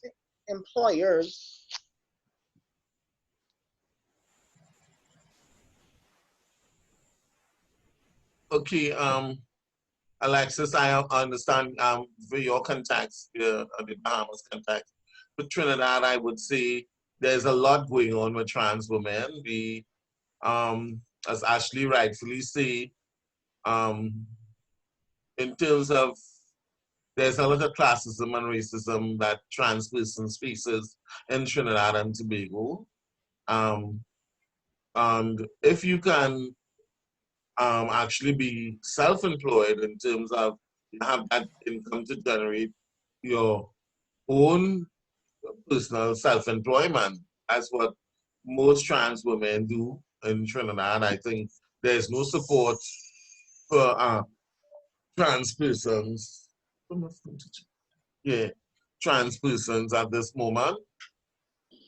But we are here willing to work with the UC Trans in terms of the policy to get the reform information and documentation for policy for change for trans persons in the workspace. Tori, would you be able to share any information personally? Because I know I've met you for the last 2 years, and I know you're a woman come with a lot of experience. Would you be able to share any? Well, when it comes to trans women to surviving here in the Bahamas, and I had to go through my trials and tribulation as being a visible trans myself. Well, we have quite a few trans women who are self-employed, who starts up their own business, well here in the Bahamas. Also, we have trans women who are working on the workforce by knowing someone with that connection and so forth. Now, the ones that don't have connections, like myself, when I first started coming out, I had difficulty. It's not a point of getting the job per se, it's probably staying on the job. I had a lot of confrontations with actually cisgender women with saying that how can I have a trans woman on this job, taking job from another woman, that type of attitude whereas I wasn't causing any competition. I was just being myself, my authentic self as a woman. But you would have that jealousy within that cisgender community that don't want to see a trans woman or a trans man survive. So, as a trans person, you have to be able to navigate yourself through these difficult journeys as you're dealing with not only the cisgender generation, but cisgender community, but also the LGBT community, because you have a lot of gay males who are in high position who are able to hire a trans person in a particular position, but they won't. You know, especially here in the Bahamas, we have a lot of fluent gay, bisexual persons in very high influence positions that they turn a blind eye to the trans community. And that's just one of our highest, because when I, at one position that I was let go because there was a a gay person who was human resource that could not support me because he didn't want to seem like he was out of place with the rest of the HR position people there to support a trans person. So we have that difficulty within our own community, and that's why I am a very advocate for, even as an NGO, we are able to support our trans people and hiring them. We should, because if we can't support our own, how can we expect someone else to support us? You know, we have to be able to train the ones that need to be trained. We always working on the ones that already have the education. What about the girls that don't had to drop out because of stigma and discrimination in high school, that did not finish their education? And we have a high rate of dropouts when it comes to trans women in particular. And that's why we always hearing this word, they don't have the capacity for this position. Well, why don't we give them the capacity? We know they had it tough going through high school, especially as a very feminine individual, being harassed on a daily basis for being their authentic self and decided to drop out. So these are the things that I advocate for because I lived it. Yes, I was fortunate to finish school, have a bachelor's degree, and so forth, but I still have a tough time because when I go for those supervisor positions, nobody wants to uh, take directions from a trans woman. You know, no one want to take direction from a trans woman. So yes, I have those uphill battles as well. So my push is, if we on NGO community is not giving that person who have that degree, how can I expect to go to a cisgender community and say, hey, give me that position as a manager? Mhm. You know, that don't make any sense. Yeah, yeah, I yeah. I I understand that clearly. Let me introduce or take a question from Vicky Wallace. I saw your hand up, Vicky. Vicky is no stranger to this panel. She's trans. You could unmute your mic, Vicky, and let's have your question or your comments. Hi, good night, everyone. My name is Vicky. I had my full transition done here in Trinidad and abroad. I would say I'm one of the lucky ones. Um, Growing up, I had gender dysphoria, and I told my parents, that I felt like a girl, and they were very, very supportive. And I went to well, I didn't know much transgender women in Trinidad when I was about 16, 17. And it had this famous hairdresser down in South. I won't call any names. And my parents took me to her salon to ask her about how can their son, daughter transition in Trinidad. And she was very polite, and she gave us some information. And the next month we went on it. I believe it was Dr. Ford Khan. That was the year of 2006. I went by him to ask them, about hormones and stuff. And he was like, okay, I will help you. And then, well, he said, firstly, you have to go and see a psychologist, which was Dr. John E. Nihol in Port Spain. I went there for about 6 months prior for hormone replacement therapy. And the year after, I had my testicles removed um, by Dr. Ford Khan in St. Augustine. That was the year 2005. Yeah, 5 or 6, yeah. And I mean, going through my transition with the removal of the testes, I was employed in a bookstore, working, well, as a boy. I mean, it was really hard for me. And yes, I mean, everyone used to be like, oh, I wonder if it's a boy or a girl.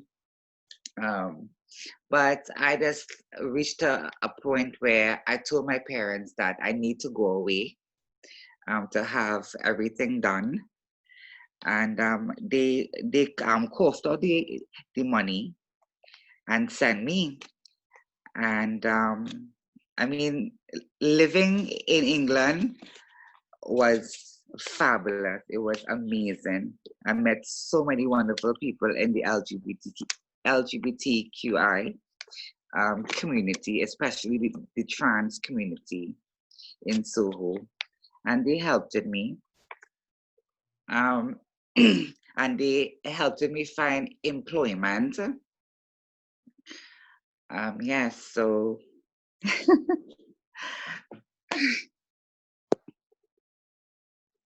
hello, I can't hear you.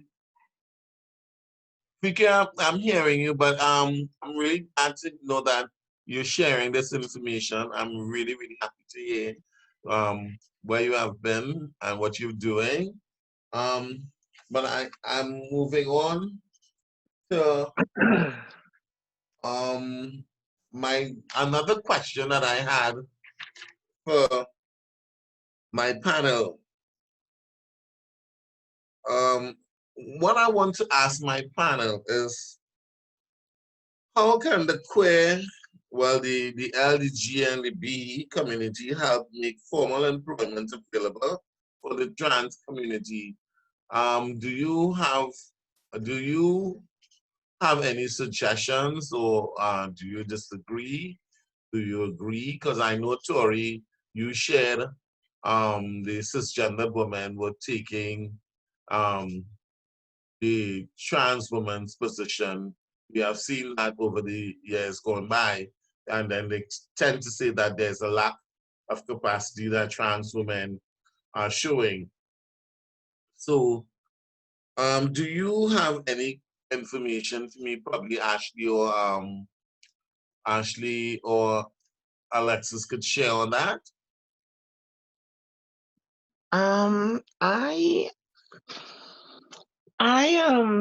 My experiences, I mean, we need to look firstly at, as you said earlier on, we had this conversation this morning, and I'm hearing it again here echoing.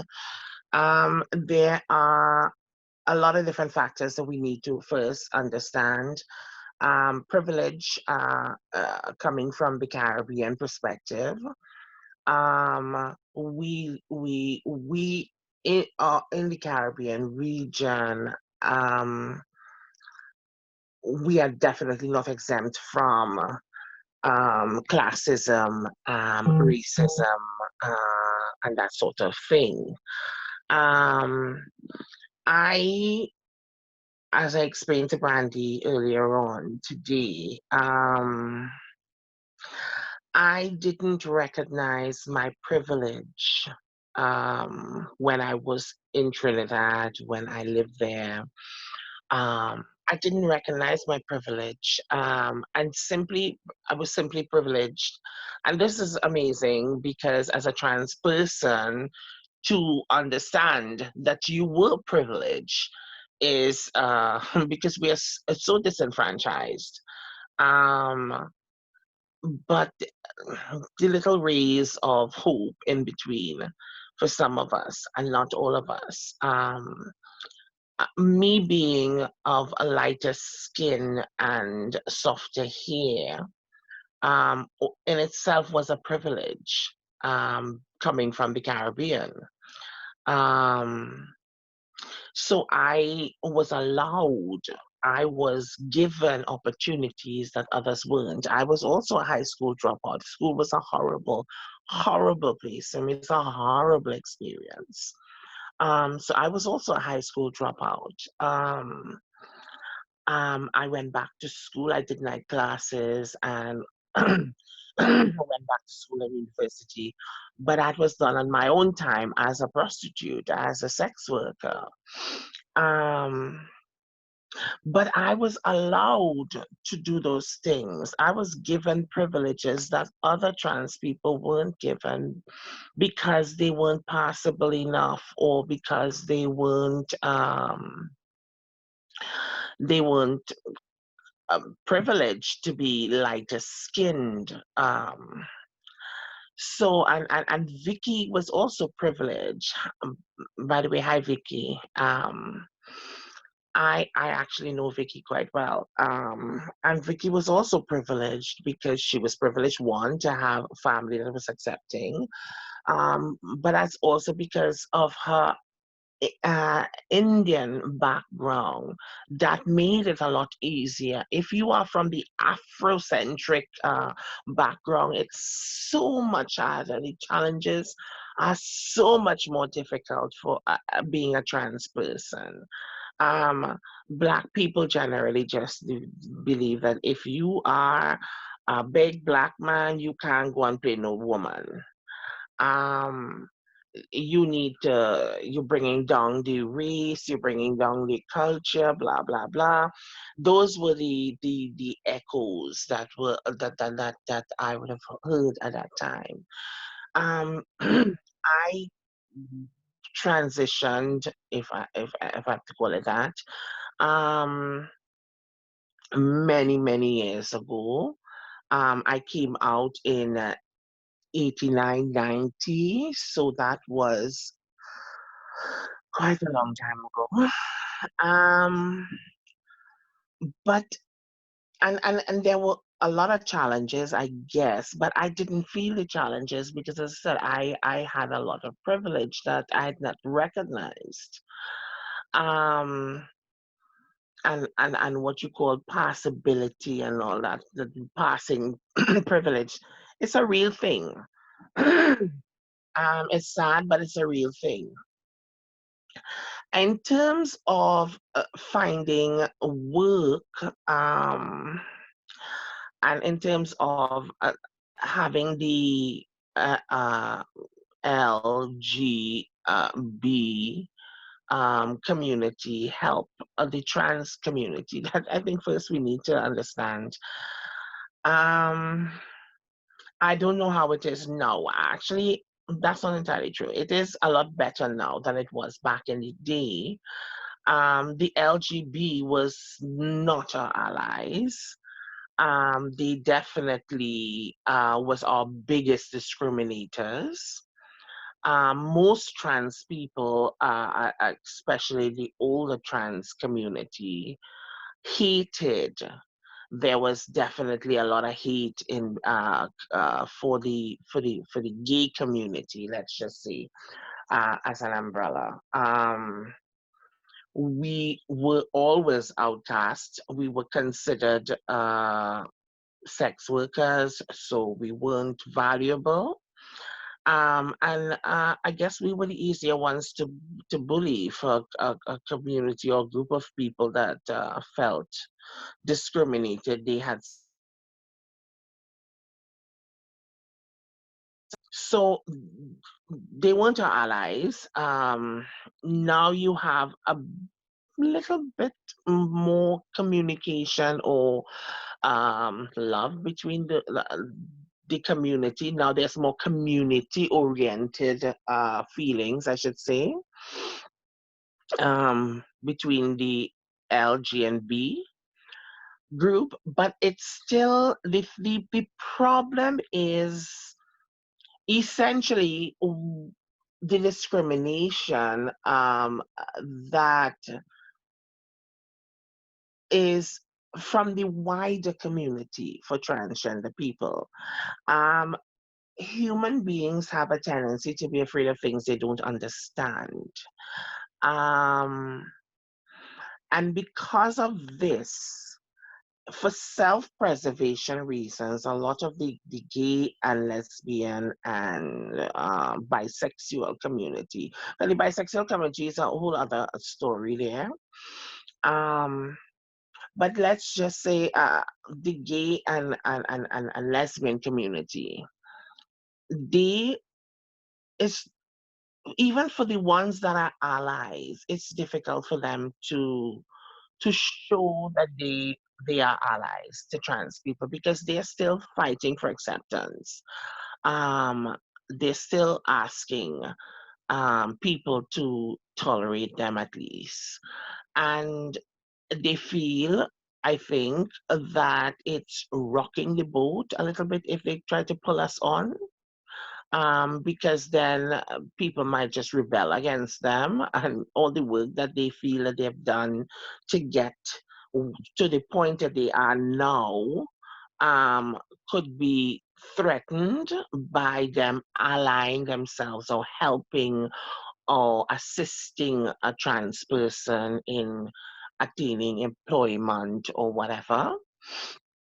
Um, and it's a sad thing. I mean, but the reality is, listen, my trans sisters that's on this uh, um, in this conversation, I want you to understand how awesome you are.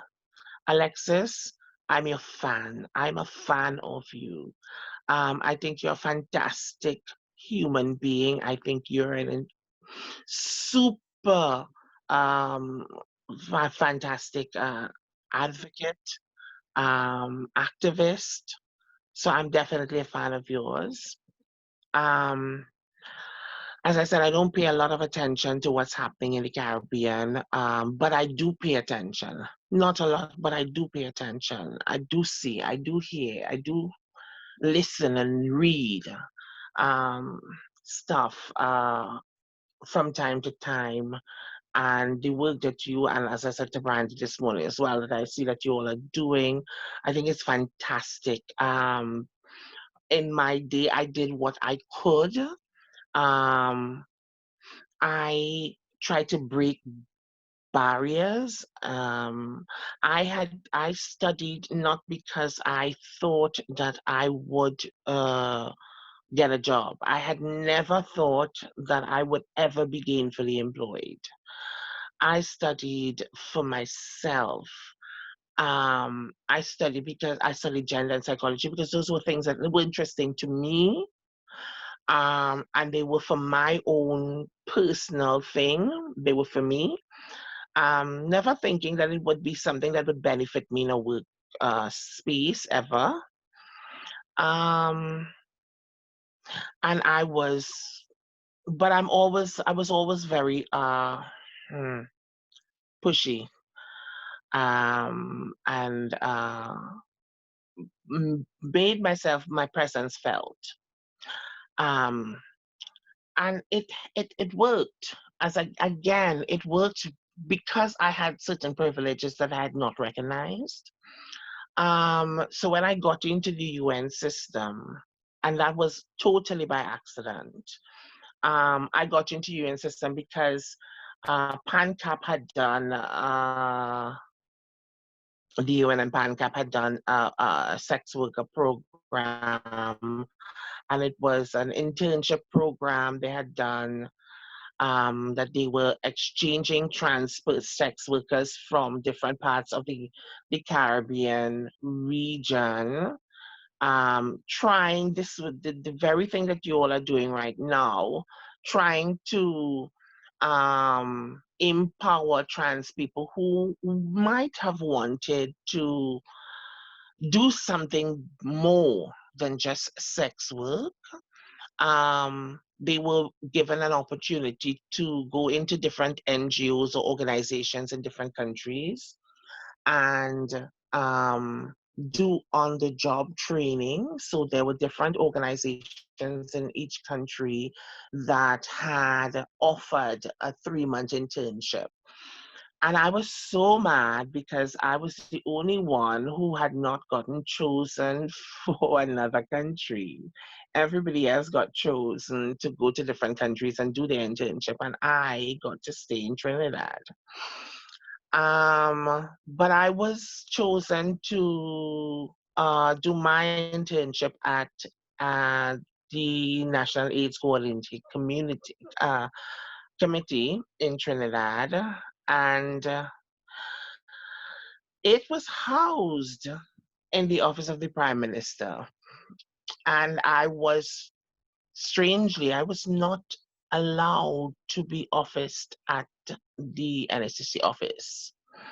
I was not allowed to be officed there because it was officed in the office of the Prime Minister building. So, um, the UN house, my coach then, had worked on getting me officed at the UN house, and I did my internship at the UN house for the National AIDS Coordinating Committee in Trinidad and Tobago. But because I was in the UN house, then they gave me an internship when that internship was done, and that's how I kind of got into the UN. So it was not easy, but it was also not very, very difficult. And it was an amazing feeling. I was the first transgender person that was ever in the world hired by the UN, actually. Um, so it was amazing first. It was amazing feeling. And I think it would be really great, it would be fantastic if we could have allies within our community, the LGBT community, that would assist the trans community. But I think for trans people, the work isn't, it's barely begun. um Creating spaces for us is going to be such a difficult challenge, but doable. um The problem is that we need to build one another. We need to build our capacity as trans people. We need to empower our trans community. We need to start making trans specific spaces. The thing about it is that we need to sensitize the entire fucking world about who we are. That's the problem. Because even the lesbian and gay community, they're not sensitized to us. So our sensitization process isn't going to just be with the cis community or the heteronormative community. We have to sensitize everyone. So our challenges are so much harder because we have allies, but I don't know if they're really allies. Right now, overall in the world, a lot of organizations are calling themselves trans allies, but you first need to understand who we are before you could be an ally to us. And I think most people who are outside of the trans experience don't understand who the hell we are. Most people in the trans experience don't understand themselves. Um, so there's still so much conflict around surrounding trans and the identity in itself, um, that sometimes it was counterproductive. However, this is not a challenge that we can, because just on this platform, we have powerful transgender people who have gone through the struggles, who have faced the adversities, and who have conquered the adversities. Um, and will always have, and there will always be adversities, because adversities are necessary. Adversities are what makes us strong. It's challenges are just growth.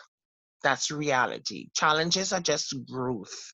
They are stepping stones for us to grow.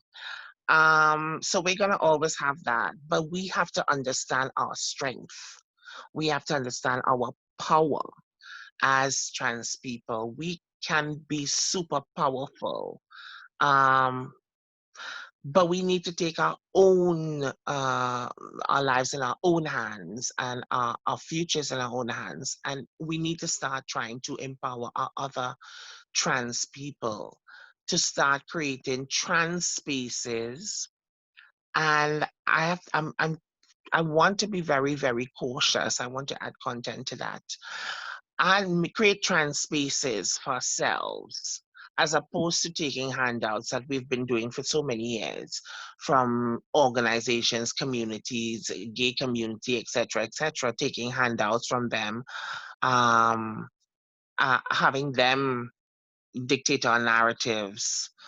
Um, so it's wonderful when I see the work that people like Alexis is doing, and seeing how powerful she is. I feel a sort of a joy that I cannot explain. Um, so when I say create trans spaces, the only way that we can really evolve is partnering, but sensitizing our partners, letting them know who we are. But who are we? For a lot of us, we're not sure who we are.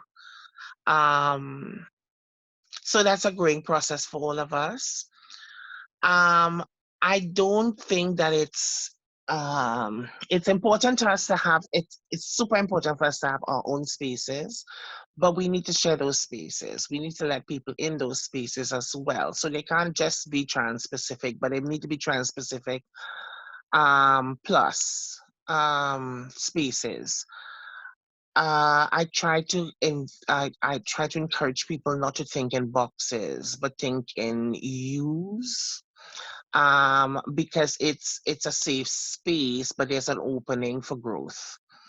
Um, and I think that's how all of it should actually be. It's difficult for us to alone. We would not do it. We definitely need partners. We definitely need allies. But we need to really get allies, real allies, not people who are happy to help us in order for them to get funding, not people who are happy to help us because it serves their benefit. It makes them look good in some way that they recognized. Um, so those are the spaces that we need to create. We need to open up our own stuff and create spaces where we could get people to try to get to know who we are, introduce ourselves also to the world, because we have a unique opportunity now um, as trans people, because there's so much visibility being shown right now on trans people, and we have so many fantastic trans representatives around the world, people doing fantastic things in advocacy. People, we have trans actresses and actors. We have, uh, there's so much visibility now. It's not enough. The only way to get us mainstreamed is to get us mainstreamed.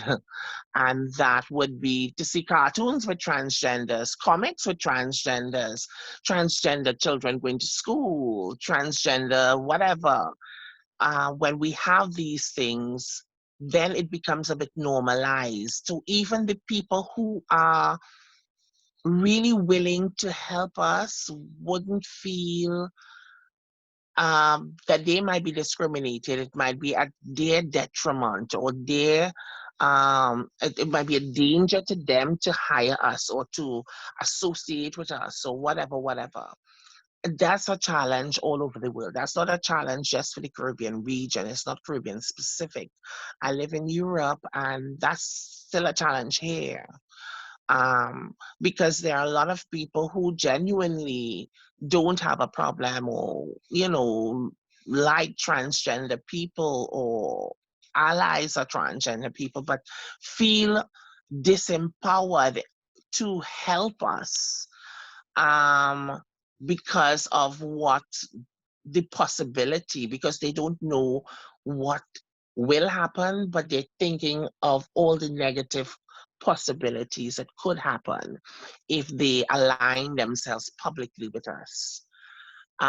So it's a long road ahead, people,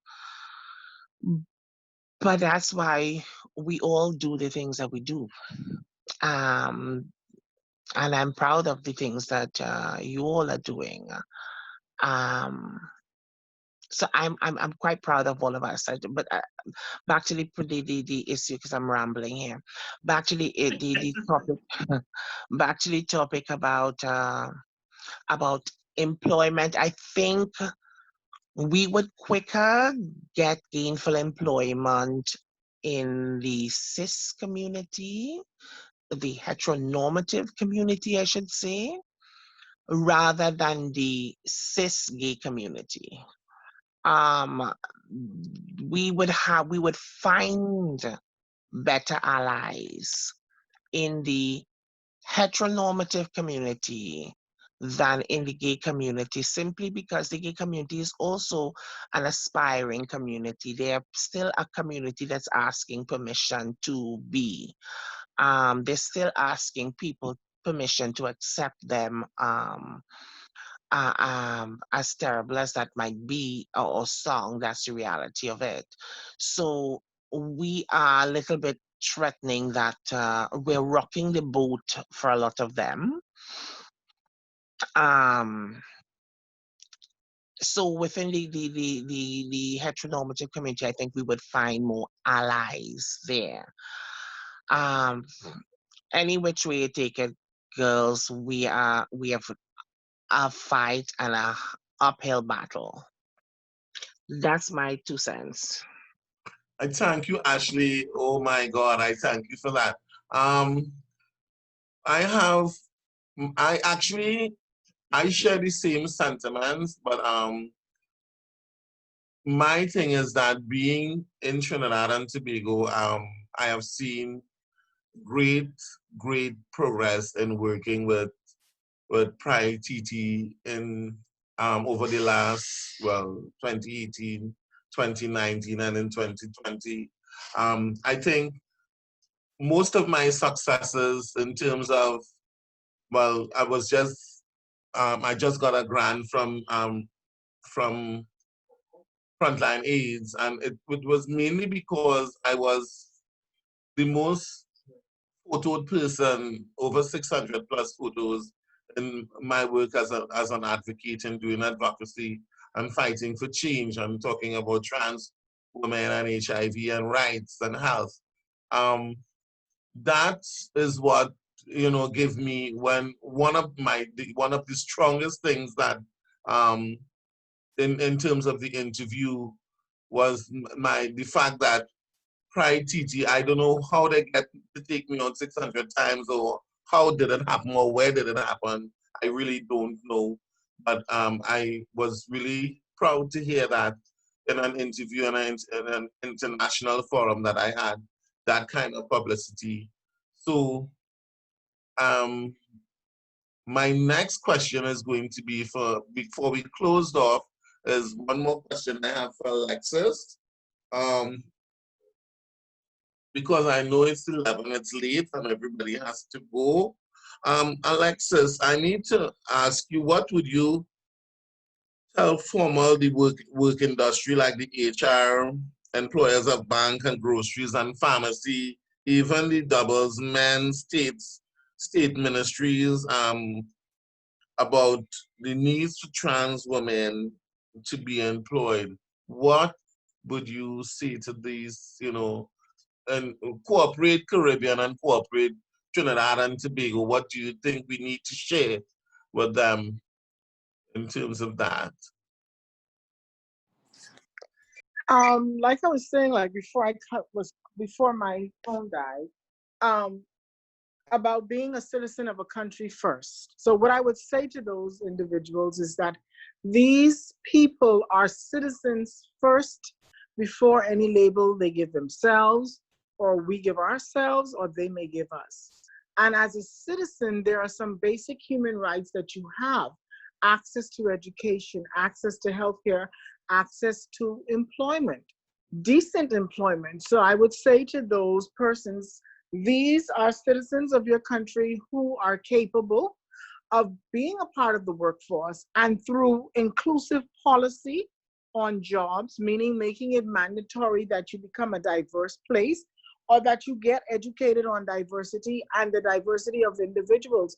Again, like Ashley said, many of us have passing privileges, and employers would look at a passable trans person and say, yeah, man, we can hire that individual, not knowing that they're trans until they produce the official document on the ID or the passport, because in the Caribbean, the official ID is your passport. So which again is a barrier to most trans people getting work. But being passable during an interview period and being passable after you've gotten the job is, like Ashley say, we must acknowledge our privilege. And this is something in the Caribbean that is not happening, because most trans people, like Ashley say, feel that they have to medically transition to become passable or to be identified as a trans person. So these are some of the barriers that they face themselves. So to employees, I would say to them, recognize these persons as citizens of your country, deserving the same rights as any person of that country. Thank you, Alexis. I must say, everyone, it was really a pleasure. Ashley, sorry that you missed a healthy conversation earlier on, but you and I had most of it earlier, and we have like about 1 second, Brandy, just before we close. I actually came in on the part when I was talking about detransitioning, and I just want to clarify when I was talking about detransitioning, I was talking about, as you know, in the Caribbean, most people who start off with a trans dysphoria or trans experience start off in the realm of entertainment. And I was referring to the realm of entertainment in the pageant world and in the ballroom scene, specifically to the pageant world in the Caribbean and closer to South Florida, Miami, that type of era. Back in the 90s, there was this thing that you had to be body, you had to have breast augmentation, you had to look femme, like you said, in order to compete in a certain arena of entertainment. And when I was talking about detransitioning, those persons back then, they never had a desire to be a woman. They wanted to look like a woman. They fell in the art of illusion and stuff like that. And they have since now detransitioned because they never wanted to identify as a woman. And to this day, they never wanted that. But because of the pressure of the entertainment world, they begin to get breast augmentation or try to look as feminine as possible. But it was never this thing or this desire of being a man or being a woman for them. That's what I was talking about. When I was talking about the detransitioning part of trending individuals. Okay, I get that. I do understand that, because there are a lot of drag queens or transvestites who we misidentify as transgenders, and it works for them until it doesn't. So you're right, I do understand that, but again, I also believe that they are also part of the spectrum of trans, some of them anyway. But yeah, I thank you very much for adding context there for me. The topic is just something, it's quite sensitive, a topic, the transitioning thing. It frustrates me because of the fake promise, because of the false promise of normality for most of our trans people that if we transition, then we're going to be accepted, then we're going to be normal, we're going to have this lie of a fairy tale life after that. A man will marry us, or we will get a happy, healthy relationship, or we will, have the cisgender um, dream. Um, Not just the cisgender, but yeah, the heteronormative dream. Um, that infuriates me because it's so not true for transgender women who actually go through and have the gender reassignment surgery and stuff. It doesn't really change who they are. Um, it doesn't change the fact that they're trans, and that pain is can be devastating after going to have a surgery and then people still call you a man. People still consider you as being a man. You're still discriminated. Nothing really changes. Um, for a lot of transgender people, that's the idea. If I have this surgery, I'm going to be normal. Um, I say to my trans sisters, fuck normal. You're awesome. You don't need to be normal. Um, but yeah, so that's why that's one of the reasons that I went down that road, because it's so important for us to educate ourselves on who we are, learn who we are, um, and not try to kill a part of ourselves to become or to fit into society, to fit into someone's idea of what normality is, or what it means, or what it should mean. Um, as I said, there's a lot of work to be done in the Caribbean, but all over the world as well, not just Caribbean specific. In terms of educating transgenders, I had an experience here. I was explaining to Brandy earlier on this morning that with a trans woman, also from the Caribbean, also from Trinidad, who told me that you shouldn't consider yourself a woman because you don't want to have gender reassignment surgery. And even one of my psychologists has said to me that a lot of transgenders, or those people who say they're transgenders, but they don't really want to have reassignment surgery, they just want to have breasts for sex work. They don't really want. They're not really trans. And this is a person who knew me living as a woman from the time I was 16 years old. Um, not I was never into just cross-dressing or entertainment or any. I lived this way.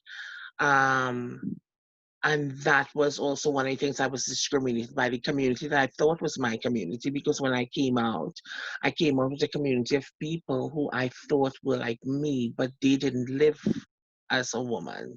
They dressed in the night to do sex work, and then they lived as boys in the day.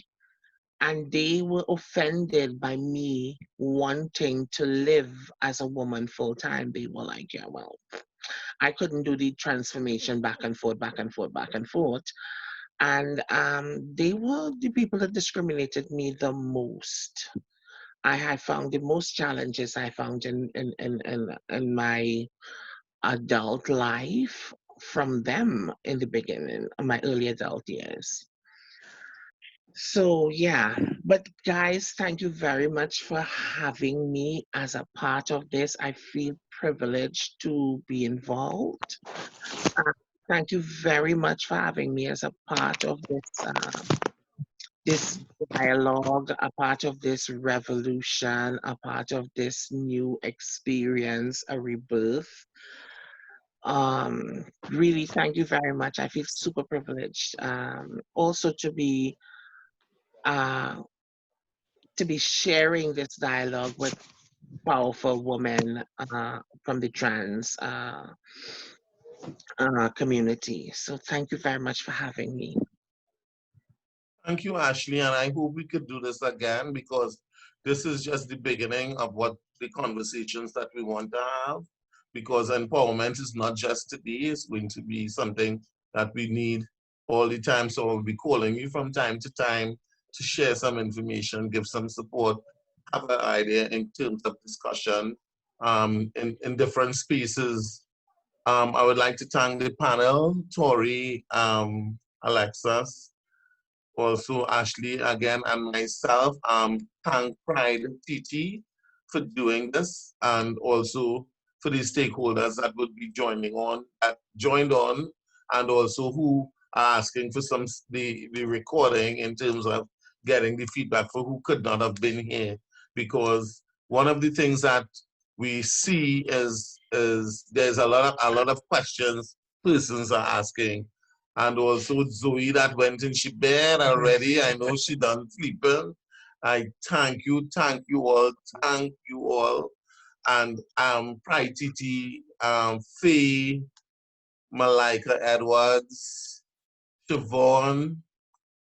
I really want to thank you all. And I have my house is filled with like 7 persons. They better find in the bed or I'm going to various houses. Because I wanted for us to share, and for they to be inspired and to also understand what the wider community scene and more experienced trans women, what we are sharing. I thank you all, and Rudy, you have anything to say to close off? It's your turn. Congratulations to Brandy and your team for hosting this event.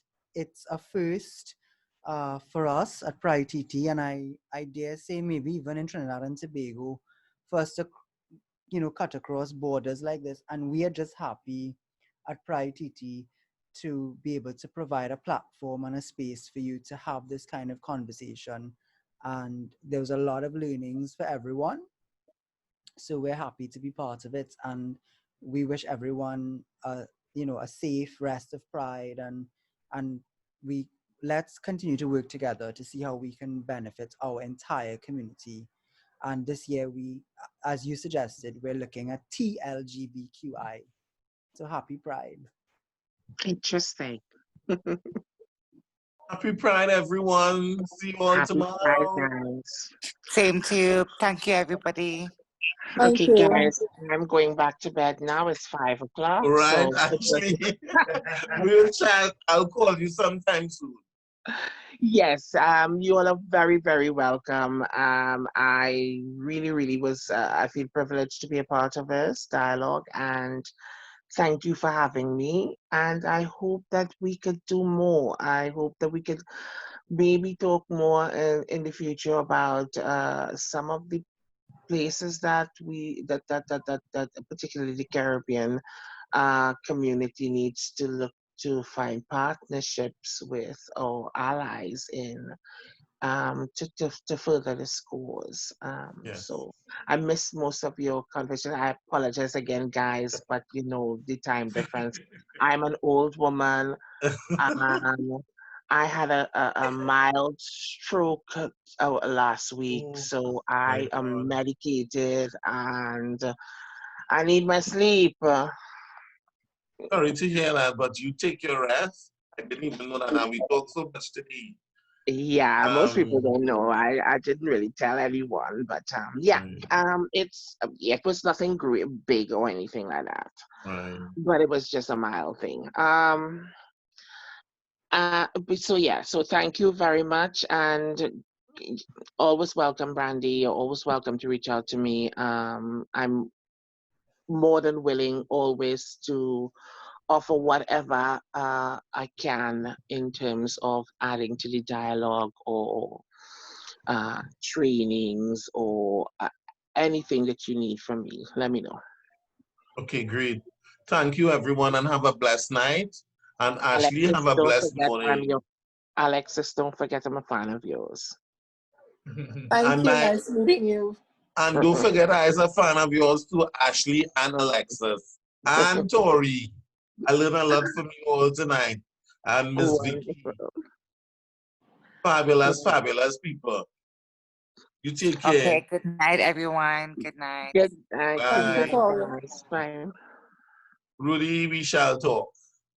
Yes, darling. Love you. Talk. Love you too. Bye-bye. Bye.